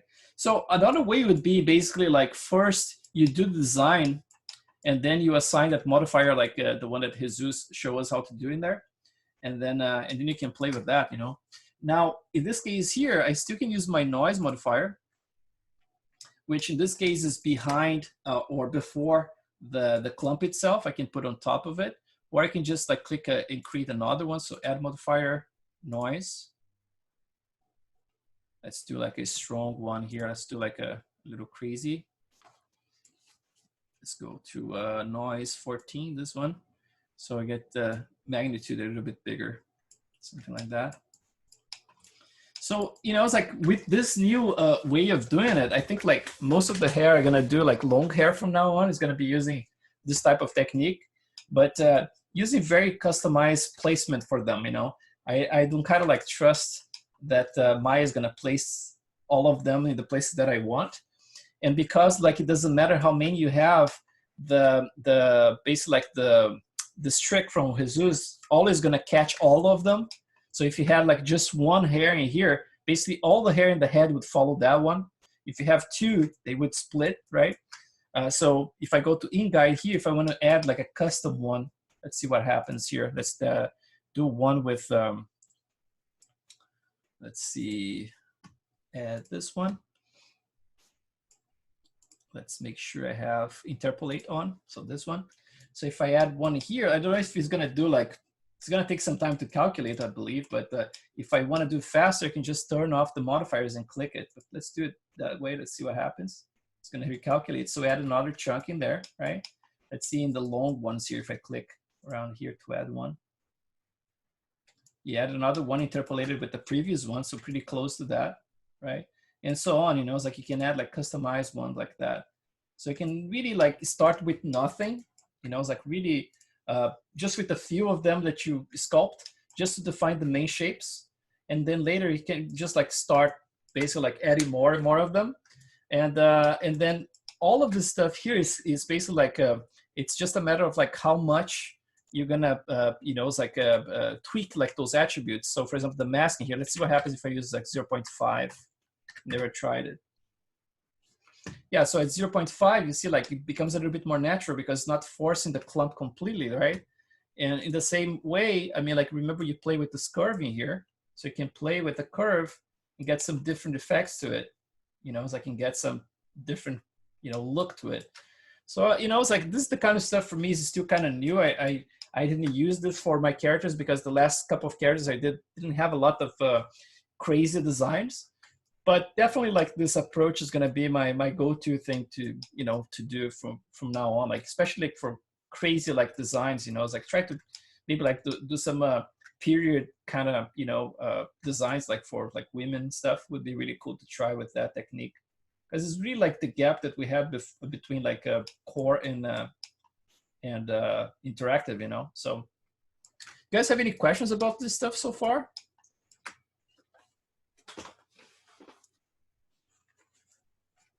Oh, that's good. That's good. All right. So what is left for us to talk about it here? Let's see if I can remember anything else. Like one thing that I wanted to remember was definitely like the clump stuff, like all this other stuff that's down there that some people don't even touch them, right? All this stuff, there's a lot to play with, like the noise that we talked about. Everything is related to the curve. So remember, like if you use the noise, just find its correspondent curve and then play with it. Remember that the selected value goes from 0 to 1, but not necessarily. If you want to get like extreme results, you can crank this like to extreme numbers, right? Like a, you know, 30, 40, whatever you want to do. It's going to show funky here. It's going to flatten the curve at the top, unlike the coronavirus, right? And and then here you can actually put like any number you want. So and then let's see, in terms of the coloring, I think we spoke about the coloring yesterday, but let's try something with maybe with some, yeah, let's do some kind of salt and pepper kind of stuff. And also you can use ZBrush to help you with the color. So let's take a look at the color here first. I think that's going to be a good exercise as well. Things that I remember, you know, that would be exciting for myself doing, you know, it's like I normally think like, oh, they're gonna like this one, so that's what I try to do. So let's go here and let's get a new Arnold texture shader. That's gonna be another hair, standard hair, and then this is gonna be like the main hair, like that. And then same deal, we're gonna click the main hair, I'm gonna assign it, right click, and then assign material to viewport. So that works straight out of the box, which is good. It's not broken. And then let's just select,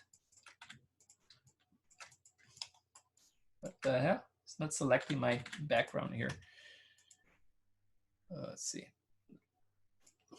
Okay, now it's selected. Let me just hide that first. So now we have our hair in there. Let's see, let's say like we want to do something to create like a very specific hair color for it, like you know, it's like the most common thing would be like black and white, right? Like for example, like where the gray areas and where the darker areas and all that stuff. So what you can do, you can start like, let's look at the melanin first here.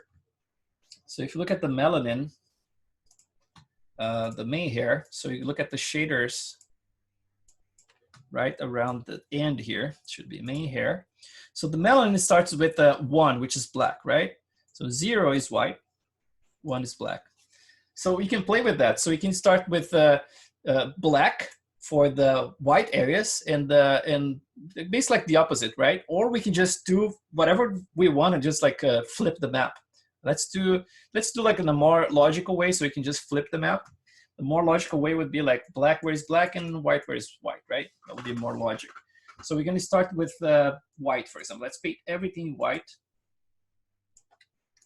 And then let's say we want to add some dark hair in certain areas. So let's go like to the highest level here and do some black hair. And then for the black hair, it can be like pure black, or it can be like a salt and pepper kind of thing, right? So for the salt and pepper thing, I'm going to use a brush in here, which is this one that I didn't show you guys. I can show you here now. Normally when I'm painting the beard, I try to bake some of the ingrown hair in the texture itself. So I use a brush in here. That's let's see if I can find it. I never find stuff. Color spray. There is a name for it. I don't remember how I call it. I think it's stubble. This one here. So it's stubble better, whatever that means, right? So this one here, I'm using a very small brush. It's probably like something like the 47 or even the 40. So it's like a very tiny one. And I'm still cranking the curve quite a bit. So we have like a very pointy kind of thing. And then when I sculpt with it, it basically sculpts and paints at the same time. You see, like I have 21 for sculpture and then 48 for the RGB. So what it does is basically this. Let me just switch to a material you can see, not with this color though. Let's try with this one. Basically it does that. It's like, it's not great in here because it's kind of like a low resolution where I'm painting, but it's kind of like it's a sharp little, you know, tiny little specks like that. So I paint the stubble using something like this, right? It's again, like it's a spray. It has like a small flow, 0.1, right? And then a tiny little brush attached to it, very, very sharp as well. So this one, if I go in circles like that, I can create like a nice little stubble, right? I use this baking it to the texture when if someone has like ingrown hair and stuff, like, you know, any beard basically. So I'm gonna use the same one to create my, you know, this area of like those blacks that I'm talking about. So I'm just gonna do like that. And then let's do like symmetrically. And let's say, for example, I wanna kind of mostly white in here, but with some dark hairs. So I can, oh, I have to turn off my Z sub. I'm gonna crank my intensity here. So let's see. I can even subdivide once more here, so I can have a little bit more resolution. And then just like, imagine this being like black hair mixed with the white hair, right? Something like that. And then around here, I can actually add like more flow to it, so I can get like a lot more of them. And then get something like this. It's gonna be like dark hair, right? Around here, something like that. It's gonna be like the dark hair around there. And then we can add some extra specks at the top. So this is basically like, if you really wanna go full custom with, another thing I have to turn off is this color mixing here. Otherwise it mixes the color and gets like some variations I don't want. I just want pure black. So let's get that. And then, you know, I'm just like gonna go bigger in here just to cover that area a little bit faster. So that's basically the way it works, you know. So let's do a small pass right here to actually with the less flow. It's like very low like that. So just fill up this little gap with some more darks in there.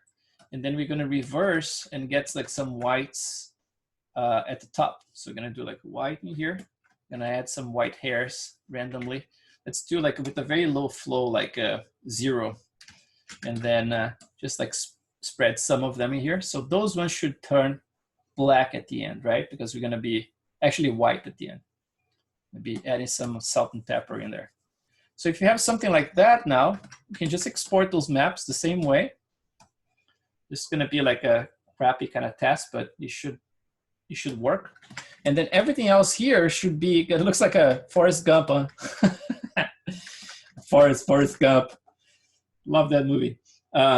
Okay, so let's go here. So let's just export this one. We're gonna call it now hair color or hair melanin, something like that.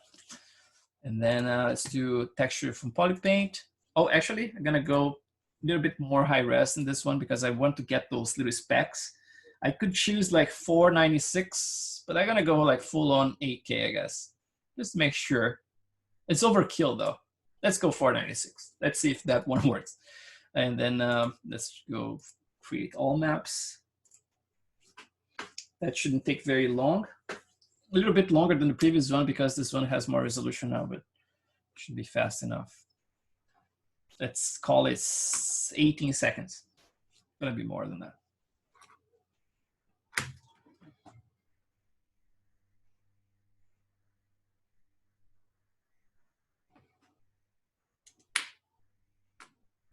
All right, 27, much more than 18. All right, so let's go here and then, oops, not this guy. I'll go back to Maya.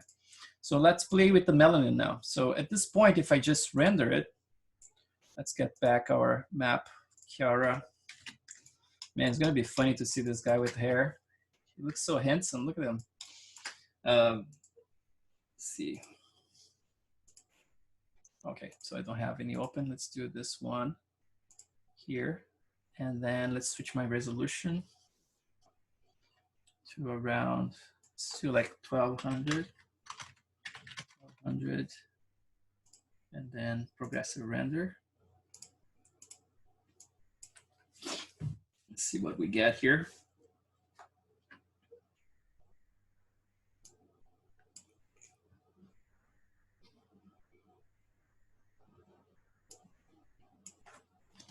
Yeah, in the case of, I think it was like for both Rick Baker and Dick Smith, I wanted to create that little area of more gray hair underneath the, over the ears. So like wider at the top and a little bit more gray around this area here. And now we're going to do the opposite. So let's just do, let's turn off my depth of field. Otherwise it takes forever. Okay, so let's try that again. So no depth of field. And let's add some color in there, right? Because right now it's just like pure black. Let's get like around here, for example. I mean, it's not like the greatest groom ever, right? But we're playing around with stuff, trying to get something to work. Okay, so now we're getting the hair like that. So it's a good sign that we have some hair in the character, right? This side here, I still have that stepping because I didn't, fix that area, as you remember. But the other side probably it looks better, a little cleaner. Let's try the other side. Yeah, this line is a little cleaner right there, right? But then it's a lot of hair, and we're not getting the color in there. So following that principle in there, you're gonna just click the main hair, go to your shader, and then basically like the melanin in here, you can use the melanin randomizer, right? Like to create some of this salt and pepper kind of effect. So you're gonna see it. Let's stop in here and get just like a little chunk around here, for example. And then zoom in. So you're already getting some salt and pepper in there, right? So there's a little variation already. You're getting like some whites in there and everything. But let's say we want more control than that, then you don't rely on the randomizer. And you just go to melanin and you can just plug something right here. And sometimes it's better if you can plug it both in the melanin and the base color, right?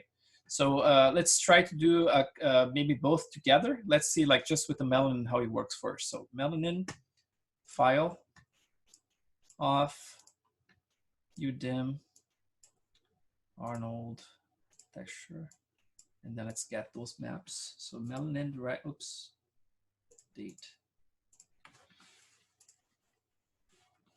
So let's take a look at what happens here now. So let's save this one for reference, view, store, snapshot. And then let's just render this again. Let's see what happens. So right now it looks pretty black. We still have to reverse it, right? So let's see under here, if you go to the effects, just click invert. Actually, it's doing the correct thing, right? Like it's going like black where it's black. Yeah, I think it's correct. So like this one causes the reverse of it. So let's see from the sides of the head if that's actually working as well. Because you want to see, let's see from the side that we have more light in there. And then let's see if it's working for everything. If it's not producing the effect just yet. Oh, there is another thing here. Check this out. So you see like it's completely black, right? It's not doing anything. Make sure that you click at this guy here. So if you have your map in there, make sure you have it set to color balance to alpha is luminous. Let's see if that works. So yeah, now with alpha is luminous, then that's actually affecting everything, right? So you're gonna get something hopefully similar to what we wanted. So in that case, we had like the opposite, right? So it's mostly black in there. So I was right at first. I have to invert it. So just go to the effects tab in here and it's just invert it, right? So now you should get the whole area down there wider. This one should have more salt and pepper, right? Because we added some of the blackness in there. So around this area here goes white again, because just like looking at the model here, right? It's all completely white down here. And then those actually, they're mixing with stuff in there. So there's a lot of this sprinkle stuff. So, you know, still there's a lot of mix happening there. You can always contrast those things by using the, you know, it's like either the alpha gain in here to actually bring things down a little bit. You can use that offset that we talked about yesterday, for example, -5 here or something like that. So you can actually just play with those values. Now you went like very white and actually compensate again. So you can create more or less blend, you know. It's like, so in certain areas like this now, instead of black is going kind of like, you know, dark brown, depending on how much alpha gain and alpha offset you have like relationship in here. So you can do that kind of stuff, you know. Now, there's one thing you can do as well. Let's say like the result doesn't look exactly like you want it. You want a more precise control. So let's just like wait until it can render a little chunk here. Let's render like a smaller chunk, for example, like that. And then let's save that as a reference, and I can show you the difference. So basically, like, you're gonna get like, you know, anything that's grayish is gonna turn more yellow, right? Because that's kind of like the in-between, you know, between the full white and then black.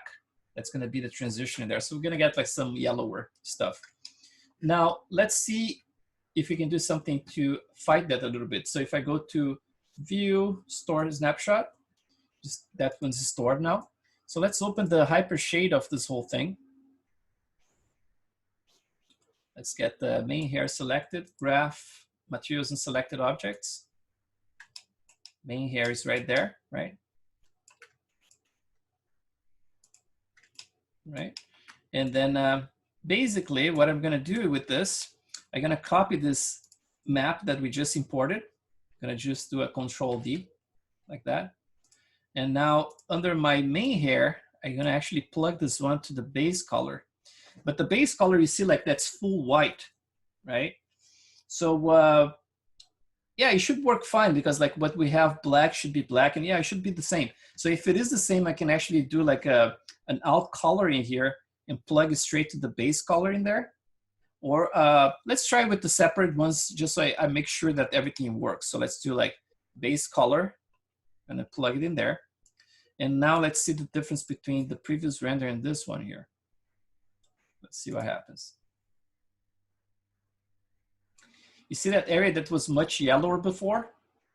Now is actually obeying more the actual colors that I painted, right? There's still a little bit of transition in there, but compared to this, right? It's really following much better now. Basically, like, actually, I think like I have to reverse this one apparently because I think this area has to be white, right? Let's see. Yeah, this area has to be white. So let's do the reverse of that one. That's what I was afraid. I would have to reverse this one. So let's do, that's why I got like a copy of it actually. So let's do this guy here. So the melon is plugged. Let's do the base color. Let's just do a normal color. And then I'm just gonna reset this maybe like to 1 and 0. So now it should obey better, you know, it's like have like just the little bit of blacks in this area. There are much more blacks in this area. Yeah, so this is gonna be like a different result than from this one here, right? It's really forcing it to become like more of the colors that we see in ZBrush. All the way around here, much more white than black, right? It's funny because it's kind of like restarting my render constantly. Let me just reset it here. Let's see if it works now. I want to see a little bit of a render so I can see some hair in there. Which with a small resolution is going to be hard to see. But there are definitely some blacks mixed in there.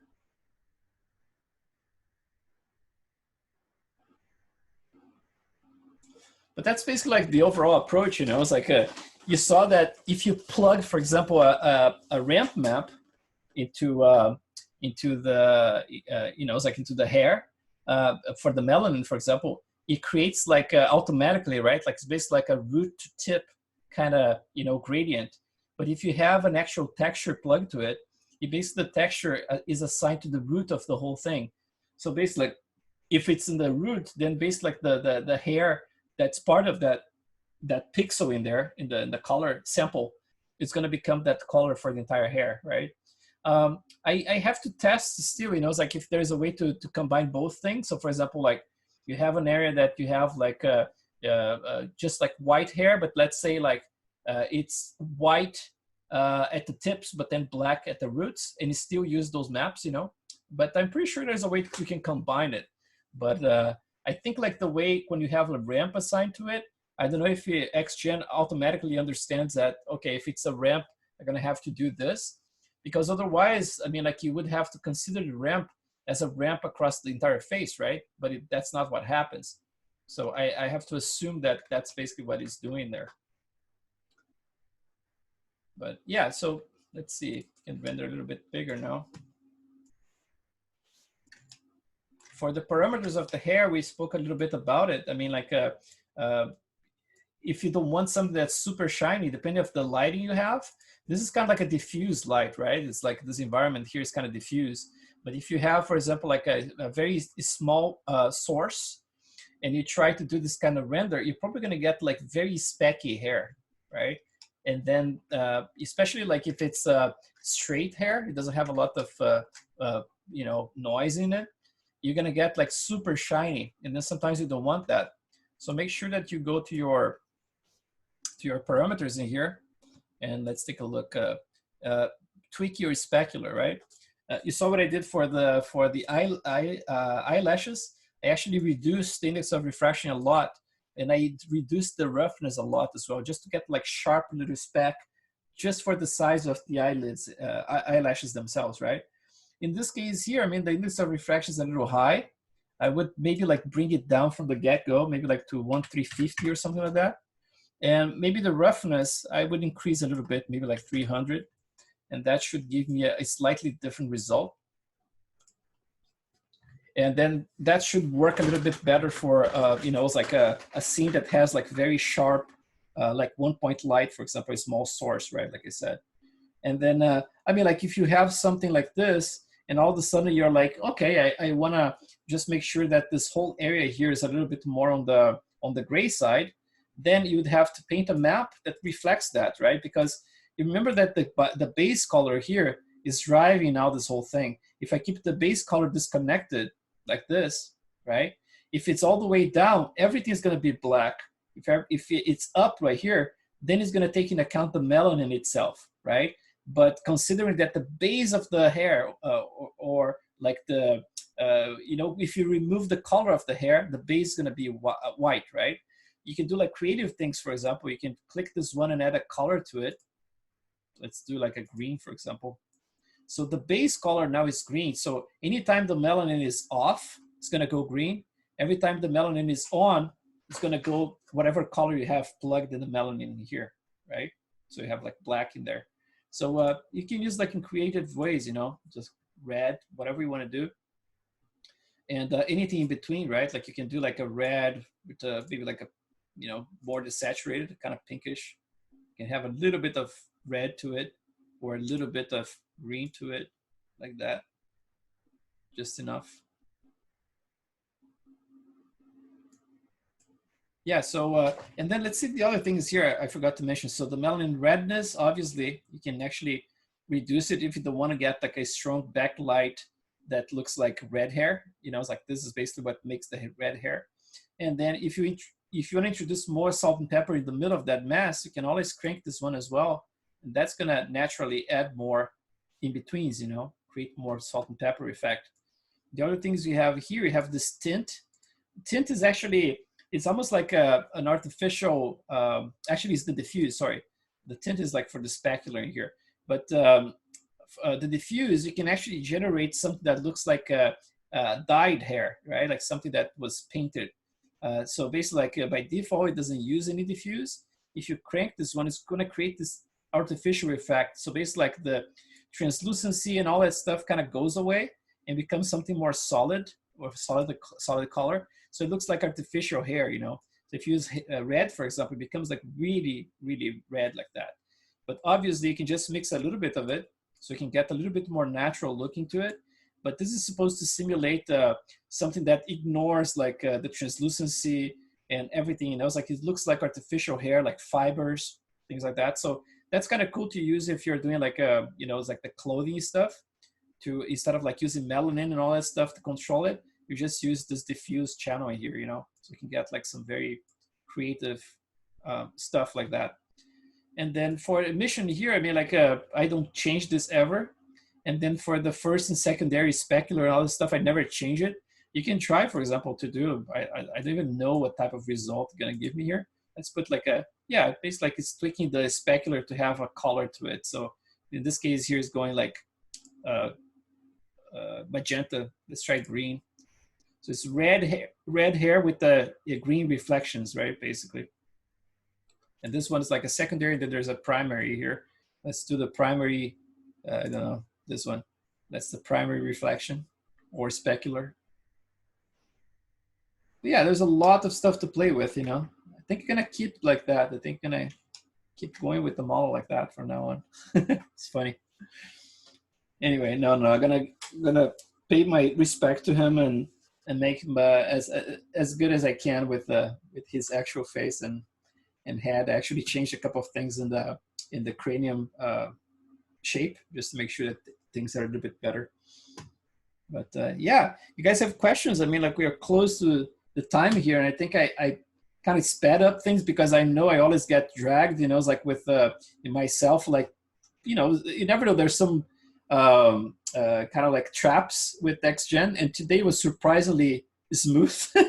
I was surprised that yesterday was pretty smooth too. You know, it's like, but you can never predict certain things. You know, it's like either something crashes or I forget things. You know, it's like things that I'm doing like for 10, 12, 15 years. You know, it's like sometimes like blank. I was like, holy shit.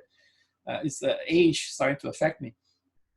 But yeah, I actually enjoyed yesterday and today because it was kind of easy, but you never know. It can go pretty badly sometimes.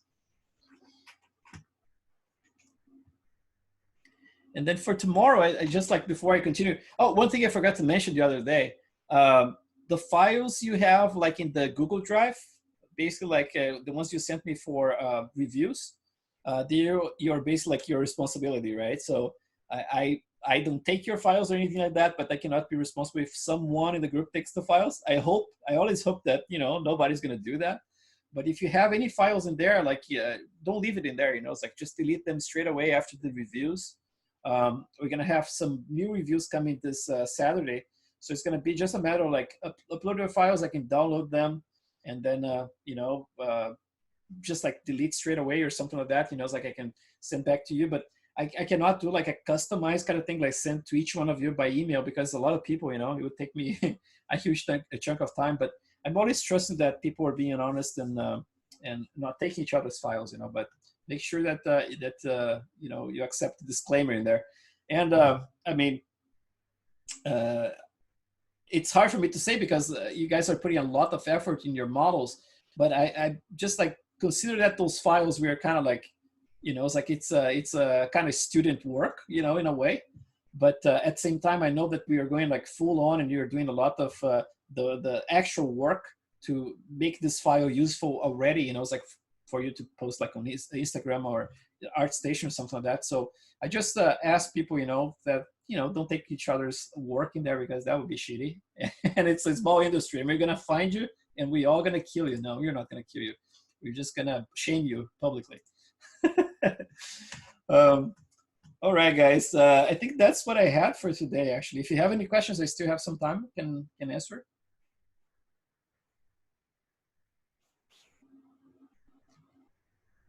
All right. So I'm gonna leave you guys alone. I'm gonna keep doing my thing here, and I'm gonna do this like tomorrow is Wednesday. So tomorrow, probably by the end of the day, I can post again like a link to the Google Drive, just as a reminder. It's gonna be the same link basically. You can just like either delete the current models and just you know, it's like upload the new ones in there, so everything is clear. Or I can create like a folder, for example, like session 2, and I can just point you guys to that folder as well. That works. But whatever is easier for you, you know. And then it's gonna be the same deal. Like it's gonna be at 9 in the morning here in California, and then 9 at night, same time that we had last time. And then depending of the, you know, amount of submissions you have, it can last like many hours, like we did last time. It was like 7 hours total with the 2 sessions. Or it can be shorter, you know. It's like, but I just want to make sure that when I'm doing the reviews, I'm actually taking the time to actually help you guys, instead of like just like brushing off, you know. It's like, oh yeah, I give you 5 minutes each and that's done, you know. I really want to try to take that time to do that, because since we have like just bi-weekly, make sure that, you know, you're getting the, you know, the feedback that you want. And today actually updated my reviews, like, or quick notes on the group as well. So I think I reached like most of you guys, if not everybody.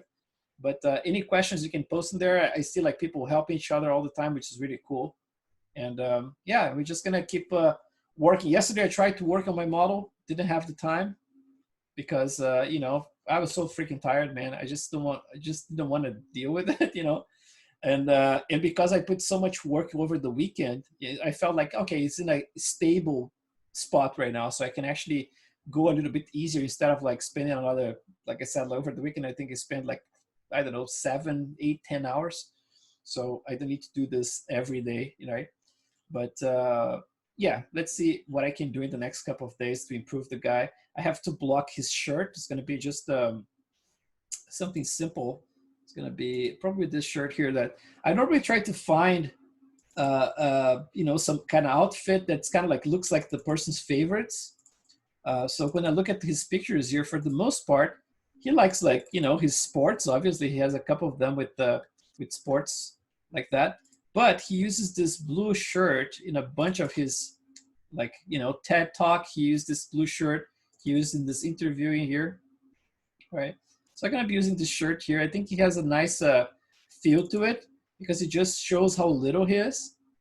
You know, it's like he has this thing about scale because it's such a big, you know, it's like color in here. It looks how little and delicate his structure is, you know. In the TED Talk, he mentions that he weighs like probably like less than 50 pounds. He's a very tiny guy, you know. So yeah, I think that's gonna add some scale. It can be interesting. Although anything here, right, that he wears adds scale because it's like such a little guy, right? Very interesting. This is very adorable as well. That would be really cool to have. You know, it's like, oops, not that one. Like this guy here. And then whatever I do with the clothes, if I manage to do some stuff over this week between today and Thursday, which is our last official day, then I can just update you guys on what I did. But it's gonna be probably like just like manually sculpting. I think I have some geometry from the other suits that I can just steal straight away, blatantly, right? And just change some of the shaders in here to accommodate. And yeah, something like that. All right, guys, you have a great night. I hope you enjoyed today and learned a few things. But you know I learn every time. You know, it's like, although it's, you know, every class is kind of like the structure is pretty much the same. Each character has a very different set of challenges. You know, and for example, this type of approach with the hair using those guides to drive the clumps is the first time I'm doing this live. You know, it's like I'm testing it, and I really like what I got with a very few minutes of work. So I'm definitely going to be adopting this from now on. You know, I try to avoid, because this is not like an official kind of solution for it. It's kind of like something that's hacked in there. So I was always afraid, like, oh, this might fail over time, you know.